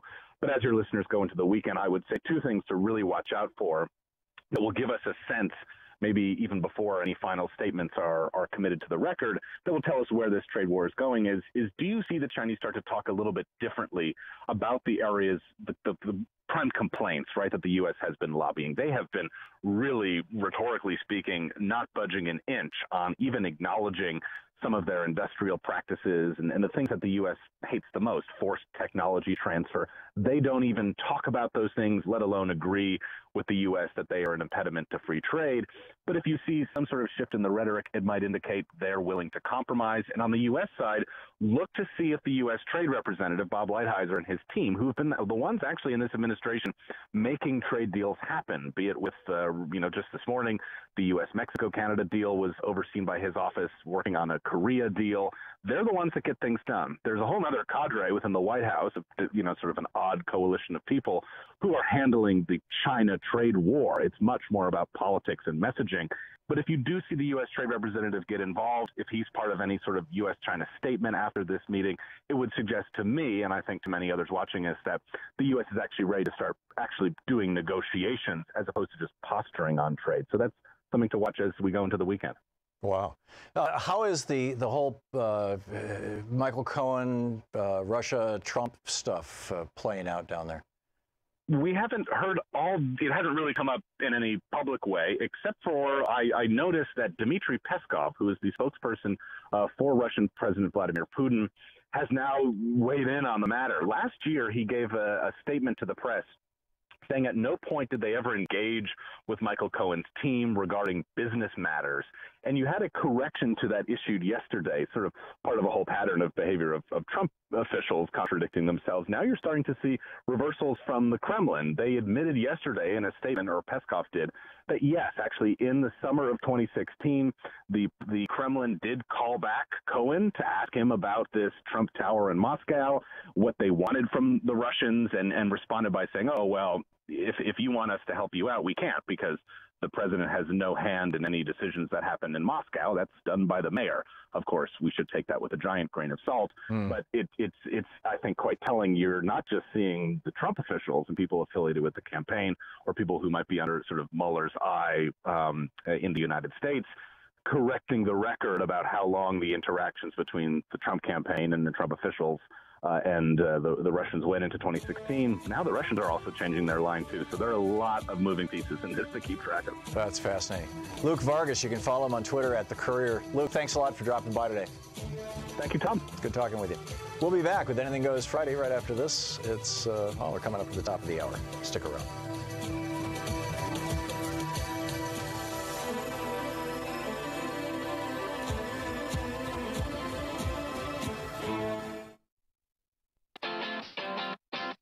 You're listening to Thom Hartmann.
Well, we're off to a good start. Yesterday, we raised somewhere in the neighborhood of a little less than $3,000 for Free Speech TV. Our daily goal is 10,000.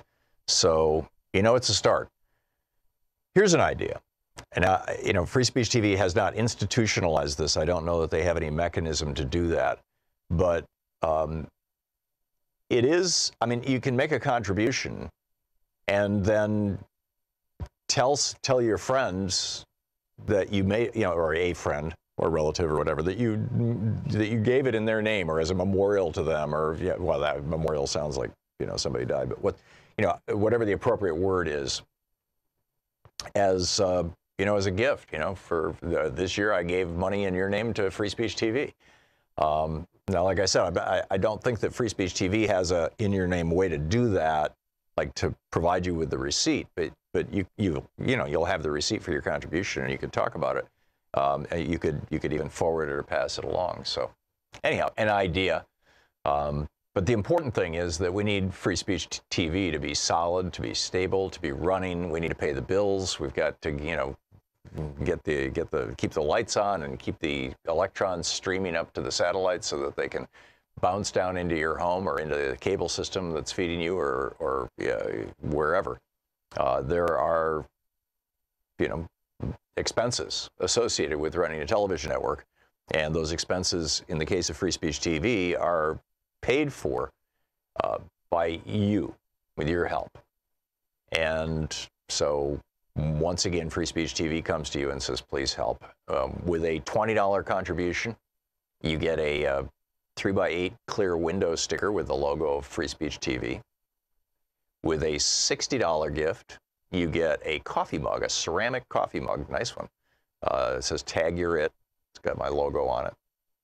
With a $72 gift, you get a copy of my book, The Last Hours of Ancient Sunlight, in its 2018 edition, newly updated with all the climate change information and stuff.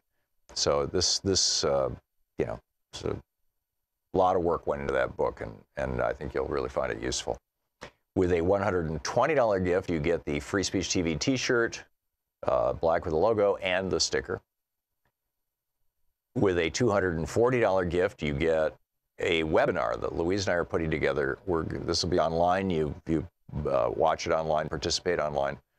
And we're going to be talking about, or I'm going to be, Louise is helping me write it, about neuro-linguistic programming, NLP, and how you can use NLP in your life, in your business, in politics, to enhance your communication skills and relationships and things like that. That's with a $240 gift. With a $360 gift, you get a 5-book special. Last Hours of Ancient Sunlight, Unequal Protection, The Thom Hartmann Reader, Rebooting the American Dream, and The Best Democracy Money Can Buy by Greg Palast. The previous titles are all by me. And with a $480 gift, you get everything that I just mentioned: the sticker, the coffee mug, the t-shirt, the Tag Your It, and all the books, and Greg Palast's Best Democracy Money Can Buy. And with a $1,000 gift, come to Portland and I'll take you to lunch. You can hang out here for the last hour of the show and see how we put this thing together and see how it works. And you know, it's great fun. We have a good time, and we've had some great people come through here. So those are the premiums. But the important thing is that Free Speech TV is, I mean, this is like a really important thing, to have a television network here that is telling the truth, that is doing the work that you know, was envisioned by the founders when they talked about the free press and wrote into the First Amendment of the Constitution that the rights of the press shall not be impaired. I mean, this was, you know, at the core, this idea of a free and independent press. And what has happened is that our press has been largely captured by corporate interests who have also captured control of our politicians. I talked at some length a couple days ago about what happened in Viktor Orban's Hungary, where after he became president, when he took power and started turning Hungary from a functioning NATO democracy into an autocracy, into a kleptocracy, an oligarchy, one of the first things he did was get control of the largest news site in the country. And then that expanded to the control of the 30 largest in the country. And now he has functional control over 500 different media outlets, radio, television, newspapers, websites, all the major news. And it's not like he did it like eyed cloudiest dictator. These were all his millionaire and billionaire buddies buying up these media companies and then running them to his benefit. So, you know, what used to be the opposition press is now all like Fox News all across Hungary. And, you know, it's where Fox News is where, you know, Rupert Murdoch, the billionaire, builds out a media thing. He buys the New York Post and buys the Wall Street Journal, builds out a media empire specifically to support right-wing perspectives. This is why we need Free Speech TV so much, because it's our last defense. Call now, 877-378-8669. Free Speech TV is in their fund drive right now, their fundraising drive, and so it would be a great time for you to call 877-378-8669, 877-378-8669. And of course, you can go to the Free Speech TV website and donate there as well. Please be sure to mention the show. There are a lot of great goodies that Free Speech TV is offering right now as part of the funds drive, and in fact, there's quite a few. But the important thing is to call 877-378-8669. Here's some information on one of the things that you can get. With a $20 contribution, and $20 may not sound like a lot of money, but you know, to Free Speech TV, actually it is. This is an entire television network that runs on a little tiny budget. With a $20 contribution, you get a Free Speech TV sticker, 3x8 clear window with the logo of Free Speech TV. Please call now. Fire by Lawrence O'Donnell.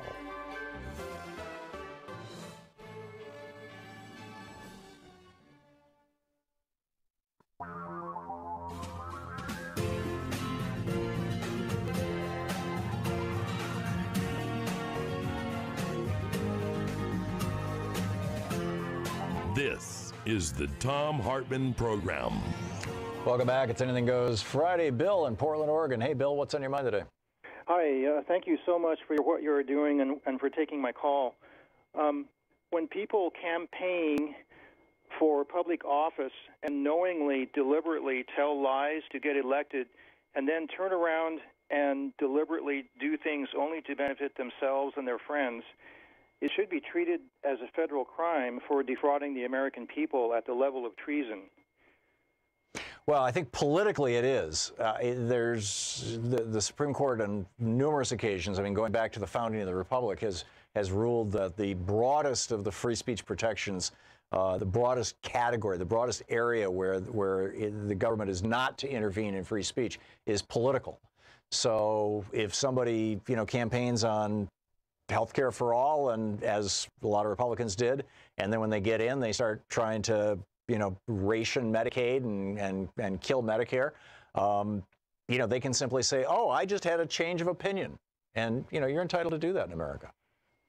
I don't know how to, you know, I don't see a way to do that, Bill, other than start calling it political treason. Start, you know, you just pointing out, you know, to say, okay, Congressperson A, B, or C, you know, who said this in the campaign, and now you're doing this other thing, you have betrayed us. This is a betrayal. If they're knowingly, deliberately doing it, though, if that can be documented, you know, and proven, it's still not a crime. It's absolutely not a crime. You know, it may be in some other countries, but you know, there's a real danger here. If you were to make that a crime, then you know, where do you draw the boundaries? What is a lie?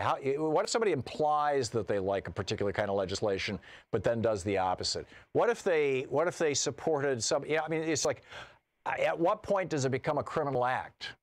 And it seems like it would have a massively chilling effect on political speech. I think that the solution is to hold people accountable. We need a better educated electorate. We need more local media. We need you know, more of these kind of political conversations, and we need to get the money out of politics. It's like fraud with advertising. If they advertise a product and say this is such and such, but it's a total lie, then yeah. But see, commerce is an area where the Supreme Court has said you can actually regulate commerce. In fact, the ability to regulate commerce is built into the Constitution. you can't regulate politics. Mm. So well, one other quick thing. Trump was calling the Mueller investigation a Democratic witch hunt, but to my knowledge, Mueller and the investigators are all Republicans. Yeah, I think there might be. I'm not sure that all of them are even registered with a political party, but certainly Mueller has been a lifelong Republican, and I believe the majority of them are Republican. You know, Trump just lies. He's just lying. The 14 angry Democrats, it's just a lie. But the thing is, the more often he repeats that lie, the more it's being believed. Bill, I got to run, but thank you for the call. Ron in Berrien Springs, Michigan. Hey, Ron, what's up? Hi, Tom. I want to talk about the death of the oceans. This was in the New York Times over the summer about an orca pod out of the Puget Sound, and this pod has been studied very, very thoroughly. And over the summer, a baby was born, the first baby to be born in 2 years. The baby was born premature and lived for only a half hour. The mother orca carried that dead orca baby for 10 days on her back and on her head to show the world. This is probably the last orca you will see born in this world because the oceans are dead. And maybe too late already.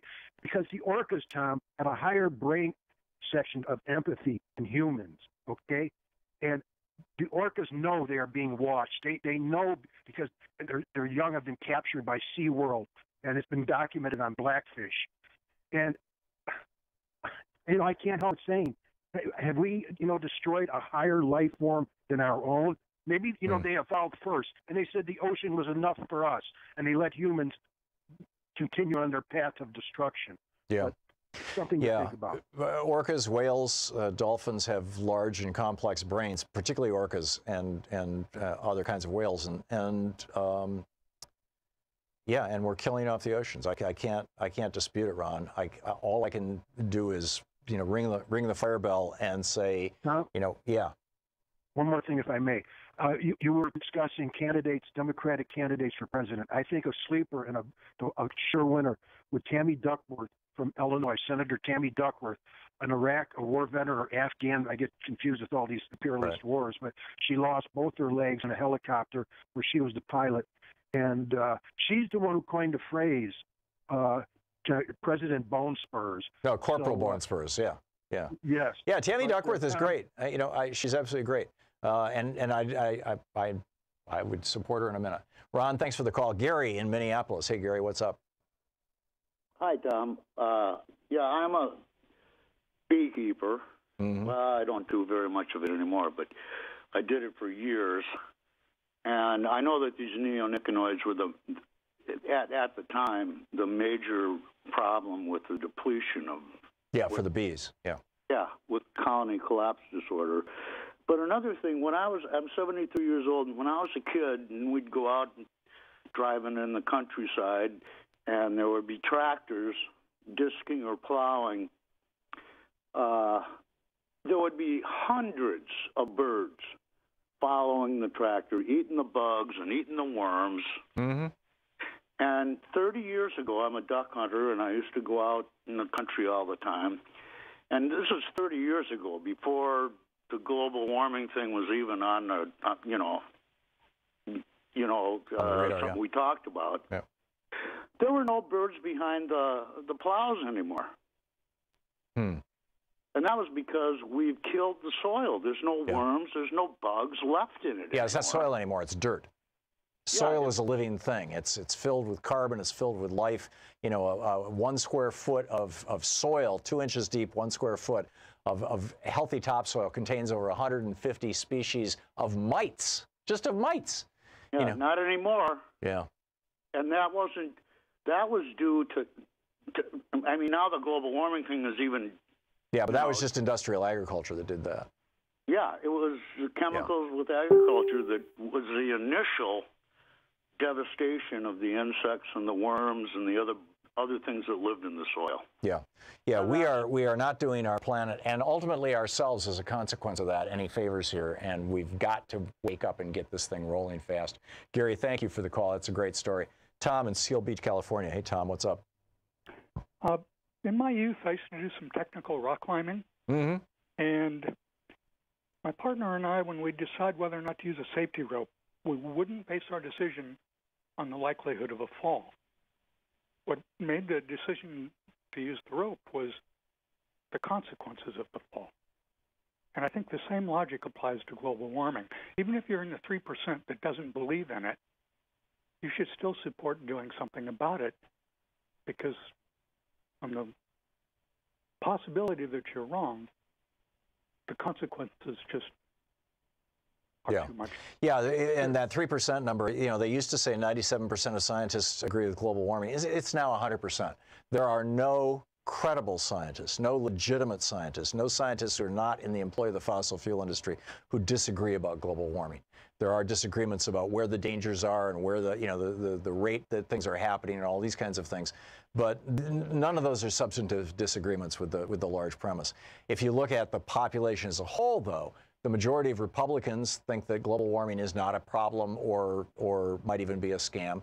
And the majority of Democrats, of course, realize that global warming is real and is a problem. And it's just bizarre that this has been politicized. What should global warming have to do with politics and have to do with the Democratic Republican Party? Absolutely nothing. What it is that the fossil fuel billionaires reaching out for political power bought a political party. They bought the Republican Party.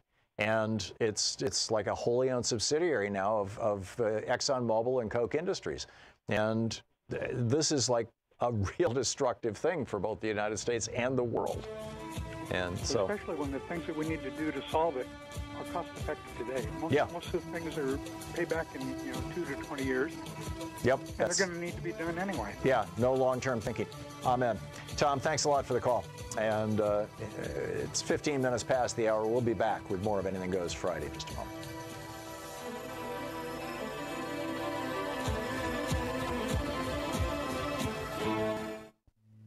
This is the Thom Hartmann Program.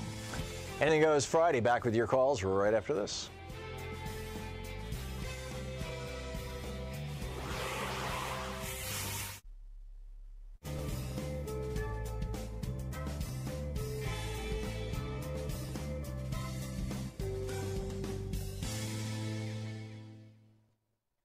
And welcome back. Norma in Montgomery, Alabama. Hey, Norma, what's on your mind today? Hi, Dr. Tom. Long time no call, huh? Yeah, it's nice to hear your voice. What's up?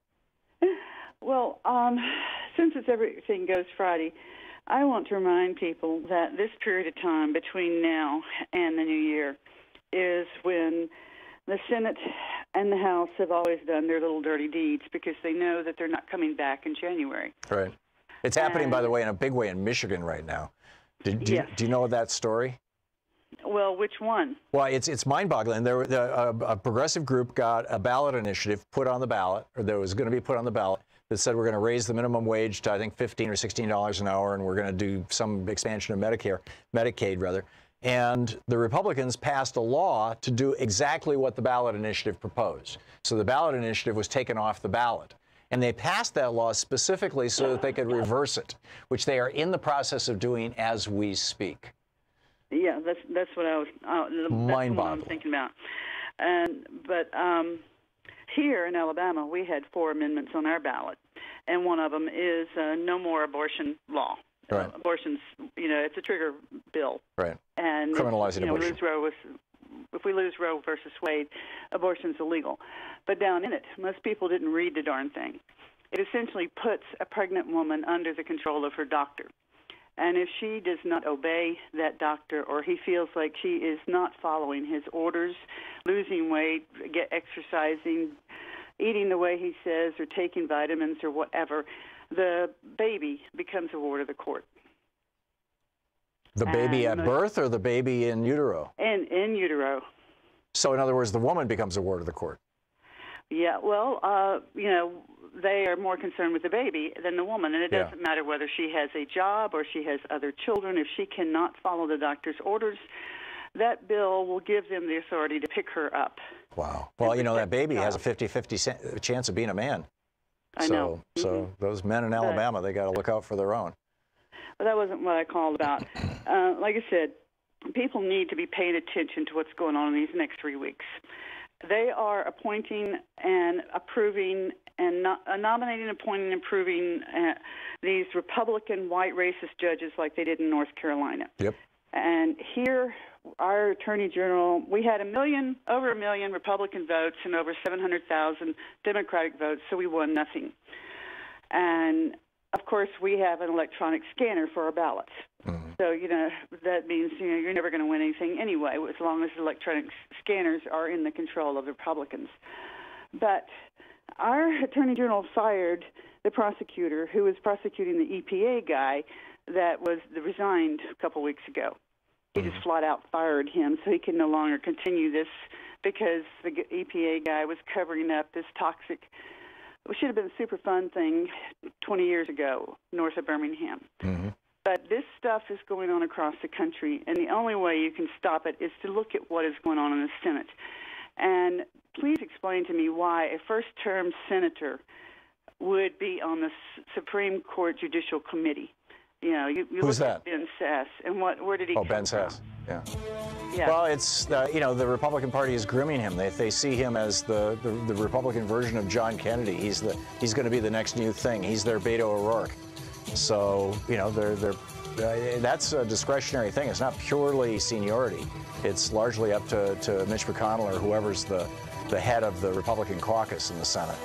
I'm not sure. I don't think that's Mitch McConnell, but that's how those decisions are made. Norma, I got to run. Thank you.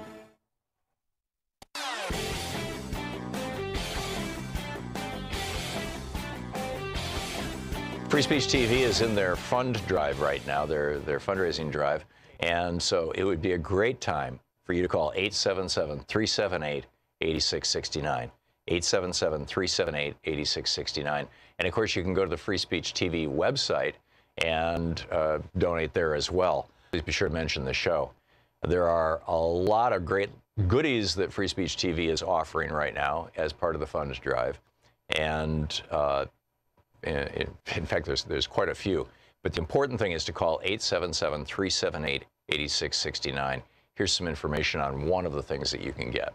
With a $72 contribution, you get the new edition. We spent, Troy Miller and I spent a year and a half going through all the research and updating everything and getting this thing exactly right with all the new climate change information, the last hours of ancient sunlight. That's with a $72 contribution, autographed by the author.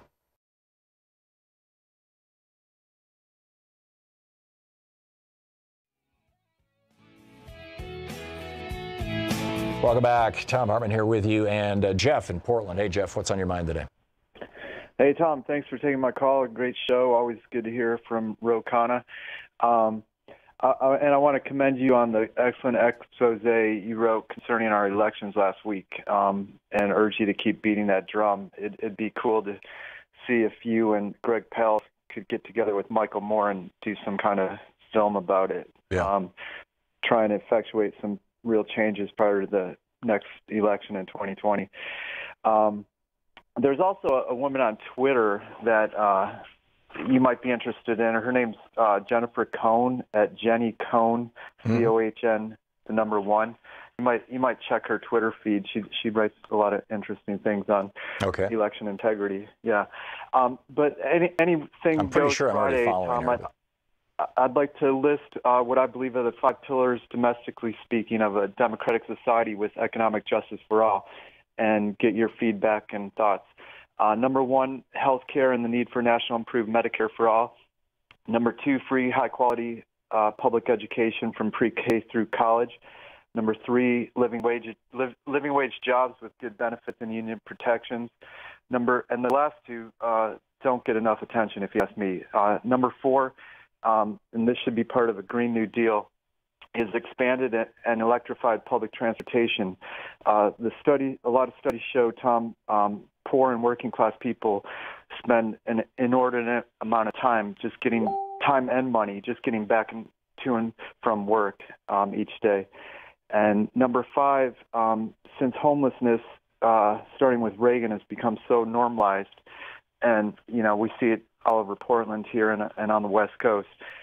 In my opinion, we need to rebuild our collective humanity and make affordable housing and getting everyone shelter an urgent national priority. Yeah. So, what are I your like thoughts, Tom?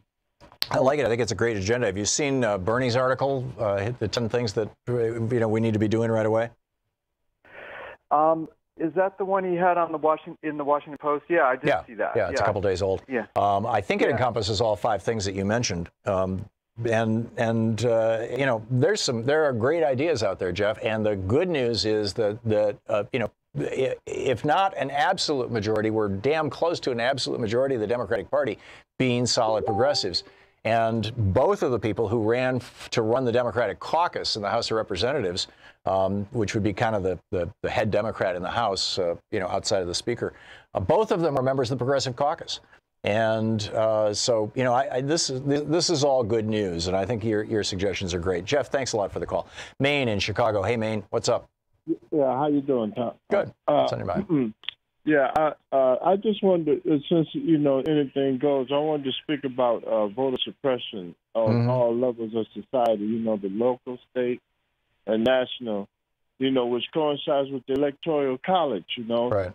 Which must be on the agenda. As well as free education and health care, as issues that we use to fight back with in these coming elections. On all levels of government. Especially voter suppression. I think it should be a criminal offense, with fines and jail time following, and so this is some of the things that I think, in order for us to have a true democracy here at work in America, we have to deal with this voter suppression and the Electoral College. Yeah, I agree. And these are frankly very, very large issues. Any specific suggestions on how to do that, Maine?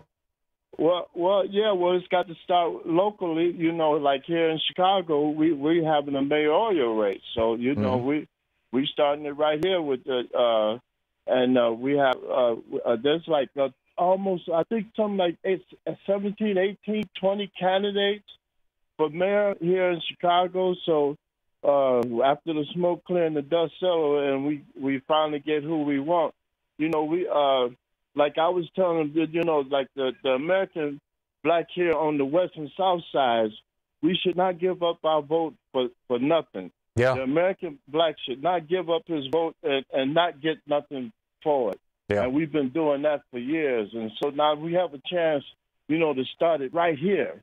Yep. And then let it and let the explosion like that tsunami, the boom starts here and it continues to roll on. Yeah, and I'd like to see things like public funding. We had this in Portland for a year or two, and then they got rid of it tragically. But it was if you could get 1,000 people, as I recall, to give you $5 and sign a petition or a whatever wanting you to be a candidate, then you immediately qualified. If this is for city council or for mayor of Portland, then you immediately qualified for a certain pot of money, and I forget how much it was. I think maybe it was $25,000 or $100,000. And anytime your opponent spends more than that, if they're not taking public funding, you automatically get an amount of money equal to what they have spent. And I thought that was a pretty cool system. It's ultimately they did away with it, but I think they should bring it back. But there's variations on that that can be tried all over the country. Maine, thanks for the call. We'll be right back. You're listening to the Thom Hartmann Program. Call 202-808-9925. It is coming up on 28 minutes past the hour. We'll be back with Anything Goes Friday in just a few minutes.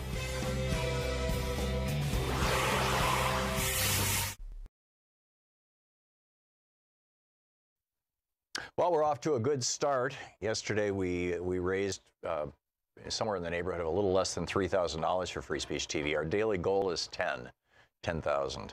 So, it's a start. Here's an idea. And, Free Speech TV has not institutionalized this. I don't know that they have any mechanism to do that. But it is, you can make a contribution and then tell your friends that you may, or a friend or relative or whatever, that you gave it in their name or as a memorial to them, or that memorial sounds like somebody died, but whatever the appropriate word is, as as a gift, for this year I gave money in your name to Free Speech TV. Now, like I said, I don't think that Free Speech TV has a in-your-name way to do that, like to provide you with the receipt. But you'll have the receipt for your contribution, and you could talk about it. And you could even forward it or pass it along. So, anyhow, an idea. But the important thing is that we need Free Speech TV to be solid, to be stable, to be running. We need to pay the bills. We've got to, keep the lights on and keep the electrons streaming up to the satellites so that they can bounce down into your home or into the cable system that's feeding you or wherever. There are, expenses associated with running a television network, and those expenses, in the case of Free Speech TV, are paid for by you with your help. And so once again, Free Speech TV comes to you and says, please help. With a $20 contribution, you get a 3x8 clear window sticker with the logo of Free Speech TV. With a $60 gift, you get a coffee mug, a ceramic coffee mug, nice one. It says tag you're it. It's got my logo on it. With a $72 gift, you get a copy of my book, The Last Hours of Ancient Sunlight, in its 2018 edition, newly updated with all the climate change information and stuff. So so a lot of work went into that book, and I think you'll really find it useful. With a $120 gift, you get the Free Speech TV t-shirt, black with a logo, and the sticker. With a $240 gift, you get a webinar that Louise and I are putting together. This will be online. You watch it online, participate online. And we're going to be talking about, or I'm going to be, Louise is helping me write it, about neurolinguistic programming, NLP, and how you can use NLP in your life, in your business, in politics, to enhance your communication skills and relationships and things like that. That's with a $240 gift. With a $360 gift, you get a 5-book special. Last Hours of Ancient Sunlight, Unequal Protection, The Thom Hartmann Reader, Rebooting the American Dream, and The Best Democracy Money Can Buy by Greg Palast. The previous titles are all by me. And with a $480 gift, you get everything that I just mentioned: the sticker, the coffee mug, the t-shirt, the tag you're it, and all the books, and Greg Palast's Best Democracy Money Can Buy. And with a $1,000 gift, come to Portland and I'll take you to lunch. You can hang out here for the last hour of the show and see how we put this thing together and see how it works. And it's great fun. We have a good time, and we've had some great people come through here. So those are the premiums. But the important thing is that Free Speech TV is, I mean, this is like a really important thing, to have a television network here that is telling the truth, that is doing the work that was envisioned by the founders when they talked about the free press and wrote into the First Amendment of the Constitution that the rights of the press shall not be impaired. I mean, this was, at the core, this idea of a free and independent press. And what has happened is that our press has been largely captured by corporate interests who have also captured control of our politicians. I talked at some length a couple days ago about what happened in Viktor Orban's Hungary, where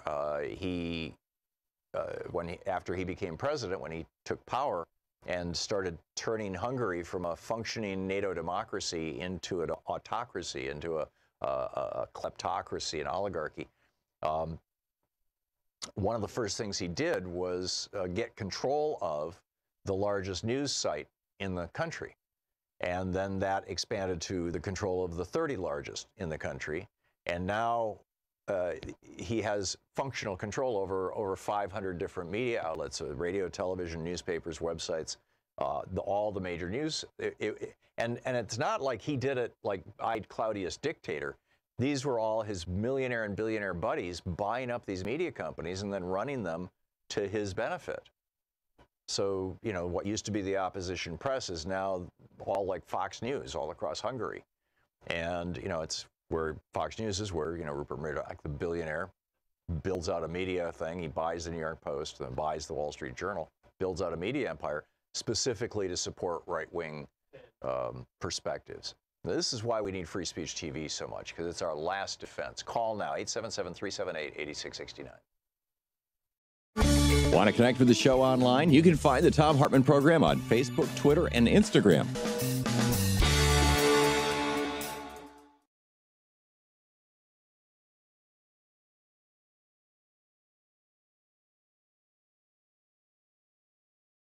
Free Speech TV is in their fund drive right now, their fundraising drive, and so it would be a great time for you to call 877-378-8669. 877-378-8669. And of course, you can go to the Free Speech TV website and donate there as well. Please be sure to mention the show.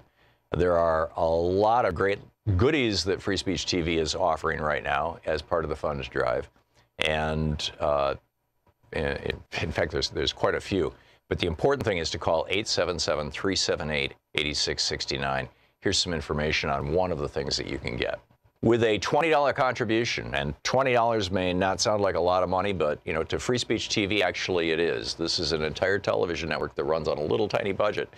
For the $20 contribution, you get a Free Speech TV sticker, 3x8 clear window with the logo of Free Speech TV. Please call now. Hartmann.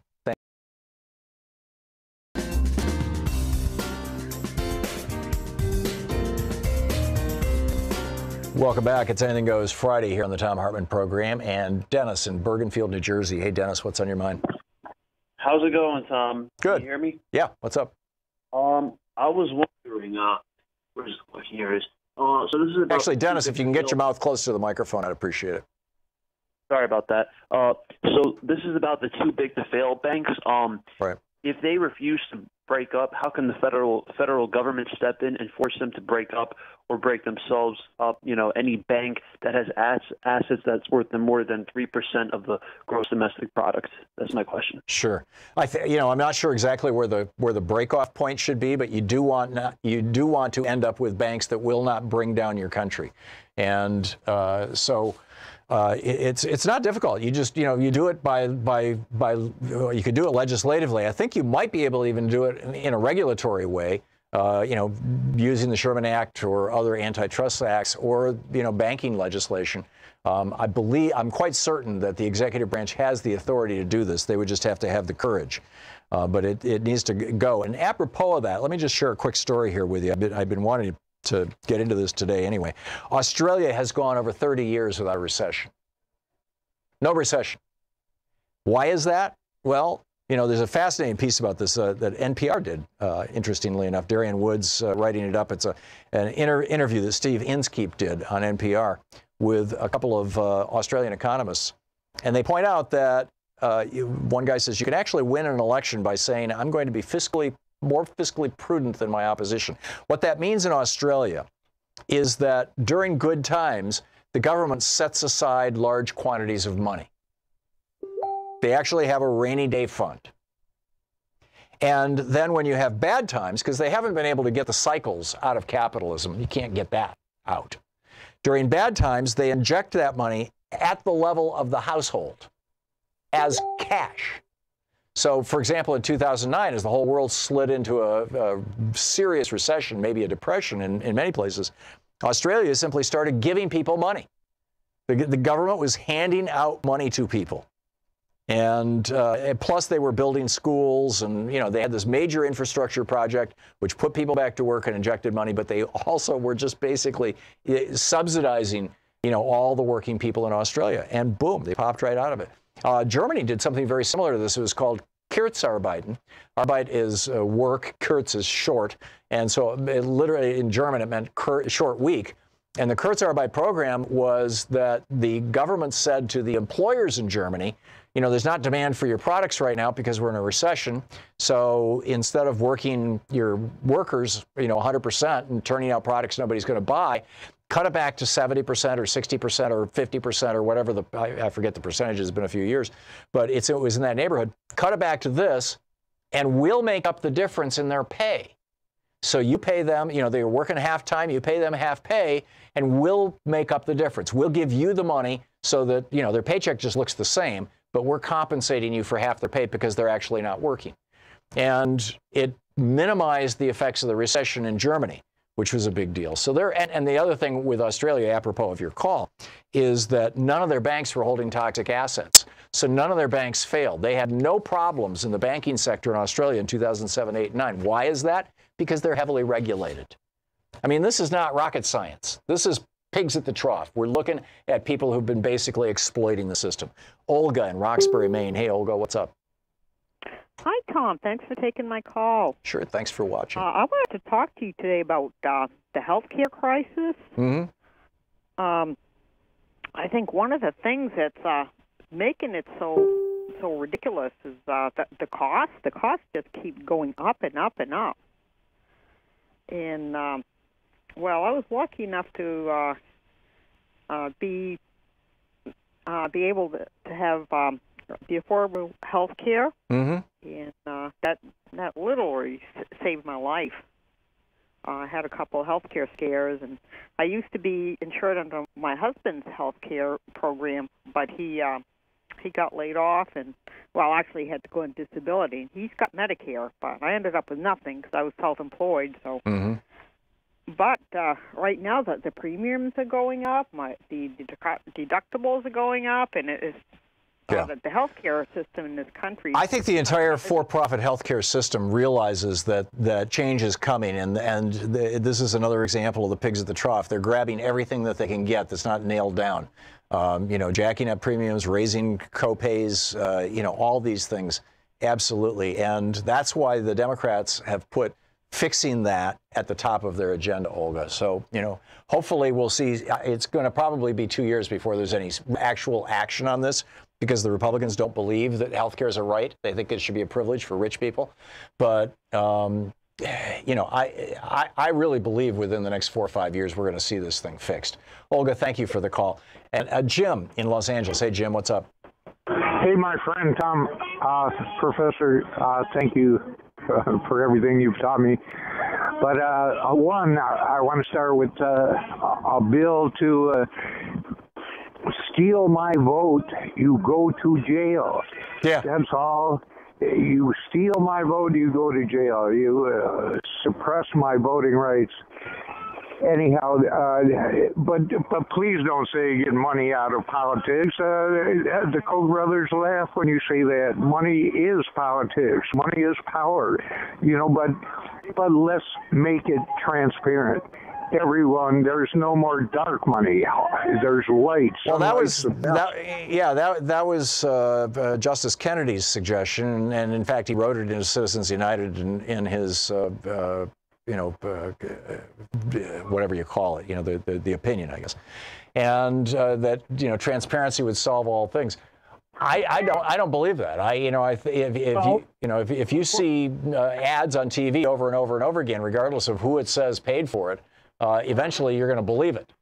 But think, Tom, the Republican Party is toxic now. It is toxic. It is racist, and it is toxic. And thank goodness for this black Republican senator, the only one, who is going to go against this judge who's blatantly racist. Yeah, and this is a judge who aggressively was working at one point in his life to stop black people from voting and was upfront about it.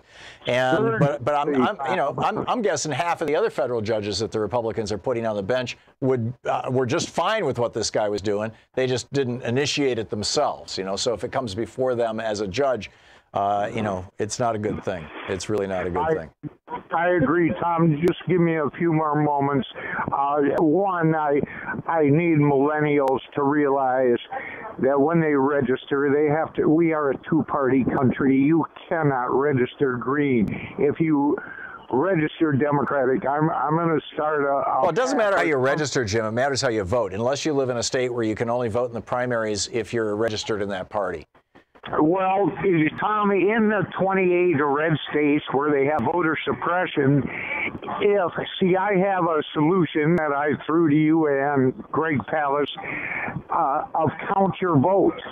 So if you are a registered Democrat and then you come sign an affidavit saying I voted 100% Democrat, they cannot dispute that. And people did go to jail in Pennsylvania for screwing up the votes, for miscounting, for election fraud. Yeah. I mean, election fraud is a crime. We just, the problem, Jim, is that even though, I mean, you could point back to the 15th Amendment, but in 1993 there was the Voting Registration Act was passed, the Motor Voter Act, the nationwide National Voting Registration Act, and that explicitly says voting is a right in the United States. It's just that no court has ever adjudicated it, and that's what I think needs to happen. We need to be taking names and kicking butt here, seriously. Joe in Buffalo, New York. Hey, Joe, what's up? Hey, how you doing, Tom? Good. Listen, real quick, I went to Indianapolis, and I went to the same restaurant a couple times throughout the week. 3 waitresses. The first one I asked, I says, did you register to vote? And she goes, no, next year. The second one I asked, I says, are you gonna vote tomorrow? And she goes, I want to know more about the candidates. The third one says, during that day of voting, I says, did you vote? And she goes, no, I had kids. So my wonder is, how is Tom Perez going to get those girls out there in Indianapolis to vote? Yeah, that's a damn good question. And that's the question that we're all being faced with, Joe. Part of the problem, and one of the reasons why we have one of the lowest voting participation rates in most, compared with other democracies. I mean, the typical voting participation rates in Northern Europe, for example, are in the 70s and 80s, and it's not mandatory. In Australia, of course, it's almost 100%. But part of the problem is we make it hard to vote. You've got to register, you've got to show up in person, you got to do it on a Tuesday, which is a work day. In most of these other countries, the voting day is a national holiday. You can vote by mail. You're automatically registered as soon as you turn 18. In most cases, in fact, you can there are no exceptions to your right to vote. You can vote from jail, you can vote from prison, you can vote from anywhere. You're a citizen after all. You should have the right to vote. And that's, by the way, that's the case in a couple of places in the United States. I believe in Maine, for example, they allow prisoners to vote. So I think that the first thing to do, obviously motivating them, Joe, you have to awaken them, you have to educate them, but just making it a whole lot easier. I mean, I got my ballot in the mail here in Oregon about 3 weeks before the election, along with this 3/4-inch thick voter's handbook that laid out all the details on every candidate and every ballot initiative and everything. And it sat around for a couple of days while I was paying attention to the news. And then on Saturday morning, a couple of weeks before the election, Louise and I sat down and over breakfast and we read the book and we voted. We filled out our forms and dropped them in the mail, and it was just that easy. So I think that those three servers would probably be more likely to vote if they had gotten their ballot in the mail, complete with an envelope, and particularly was self-addressed and stamped, that could be used to return it. That's where I would go. Wallace in Lithonia, Georgia. Hey, Wallace, what's up? Hi, how you doing, Tom? I was just saying to the lady that answered the phone that if you disenfranchise a person, there should be a bill that says they shouldn't have to pay any taxes, federal or state, for that year. Well, that's cool. That's a great idea. If you have been purged from the voting rolls for whatever reason, you typically may not even know if you have been purged from the voting rolls. If you can prove that you actually were registered to vote and now they won't let you vote, then you get a pass on your taxes. I love it. That is great. That is brilliant, Wallace. I've got to remember to mention that to Mark Pocan and Congressman Ro Khanna as well. That's a great one. Wallace, thank you for that. What a great idea. It's 47.5 minutes past the hour. We'll be back in just a few minutes with more of Anything Goes Friday here on the Thom Hartmann Program. Fair and only slightly unbalanced.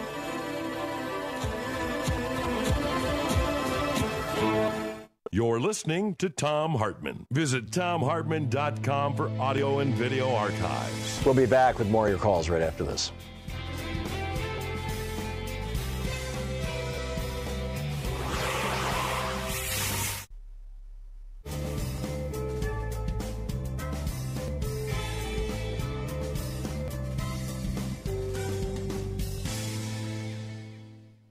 And welcome back, Mark in Cleveland, Georgia. Hey, Mark, what's on your mind? Thanks for watching Free Speech.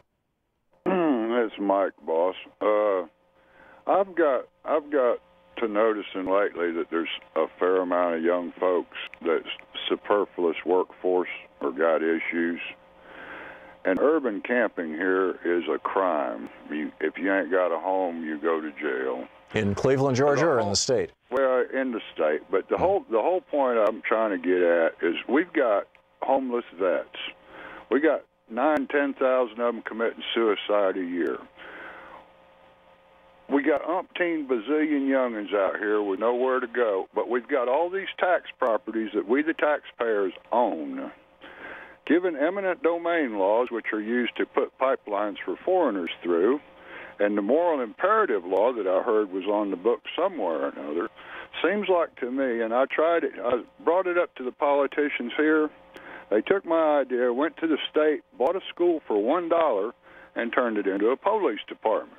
So I'm not going to come to them like that with my idea no more. But there's enough vacant properties laying around that we already own. If we had to crowdsource the damn funding to pay the taxes to buy them out from under the state, there's enough properties already sitting to house everybody, and it don't need to be done in a faith-based or a state-based fashion. And as to another little issue real quick, you could stop a fair amount of these police shootings if they had to carry their own liability. Yeah. The taxpayers wouldn't have to cover for their dumb stuff.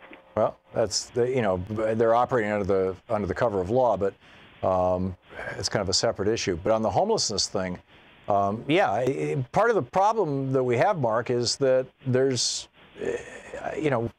we've created a disposable society. I mean, it's not that there's no work; it's that there's no good work. You go back 30, 40, 50 years ago, before Reaganism set in and calcified our country for the last 38 years. You go back before that, and people graduated from high school and got a job that they could raise a family, they could buy a house, they could take vacations, all that kind of stuff. I mean, it was very straightforward. And Reaganism has wiped that out. And we have to reverse Reaganism, which starts with Reagan's tax cuts and his war on the unions. I'm thinking that you could crowdsource a few lawyers and the funds to do something like that. I don't think it's going to happen from up top. It's got to come from us. Yeah, no, but my point, Mark, is that homelessness is not the problem. It's the symptom of the problem.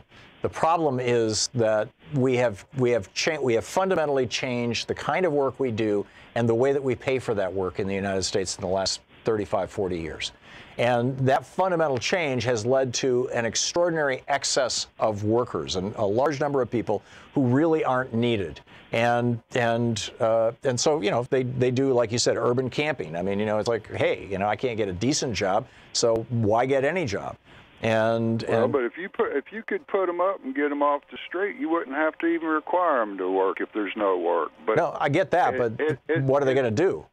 They're going to send them to prison. They're going to charge you $70 or $100 a day to feed them. Well, but what I'm saying is, if you don't give them work or education or something, what's the old saying? I think this is a Ben Franklin aphorism. The idle hands are the devil's tool. People get into trouble when they don't have, something to live for. And basically, I mean, human beings need that. They need a mission, a cause, a goal, something to have some pride in. They need work. Mark, we'll be back. But thank you for your great suggestion. We'll be right back.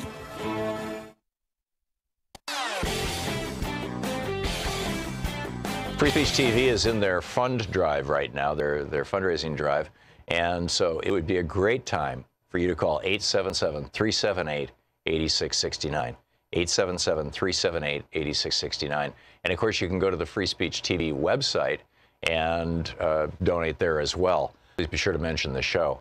There are a lot of great goodies that Free Speech TV is offering right now as part of the funds drive.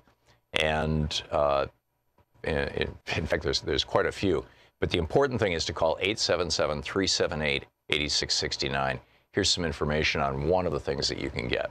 With a $72 contribution, you get the new edition. Troy Miller and I spent a year and a half going through all the research and updating everything and getting this thing exactly right with all the new climate change information, the last hours of ancient sunlight. That's with a $72 contribution, autographed by the author.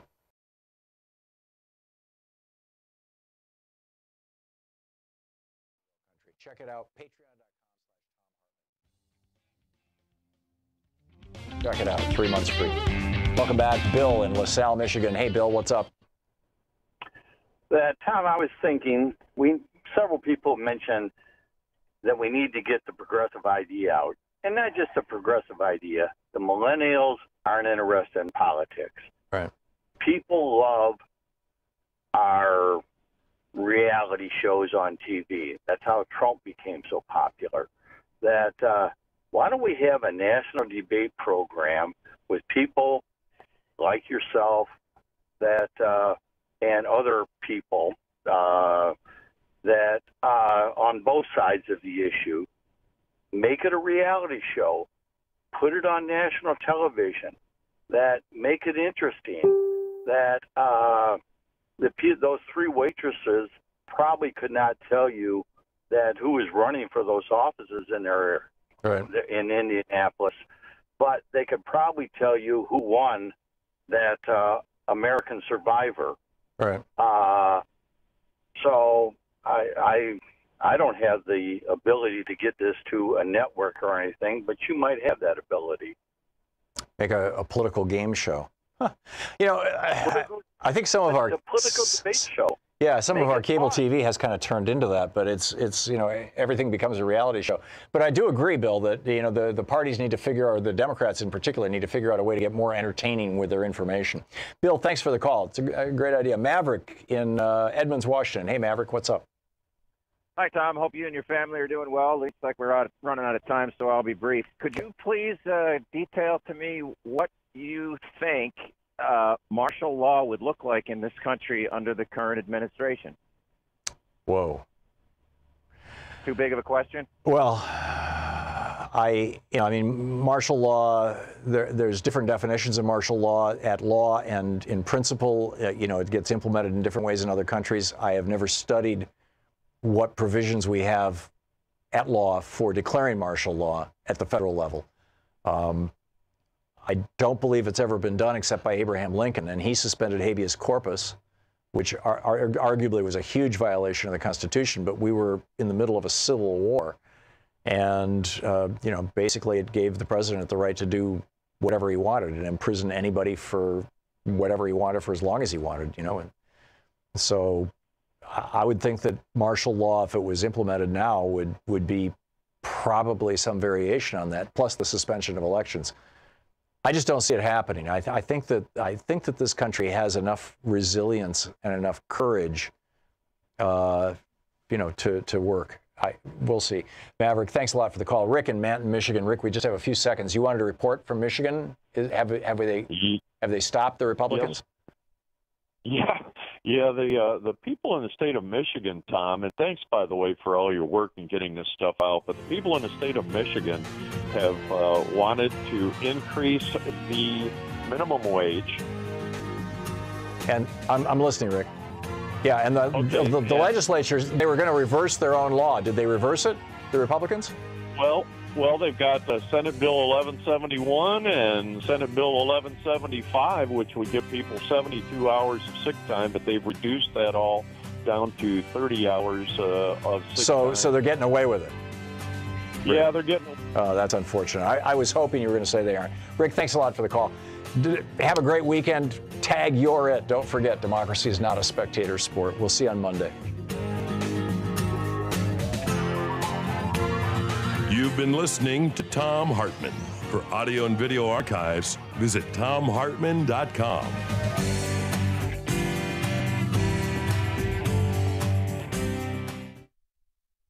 From New York.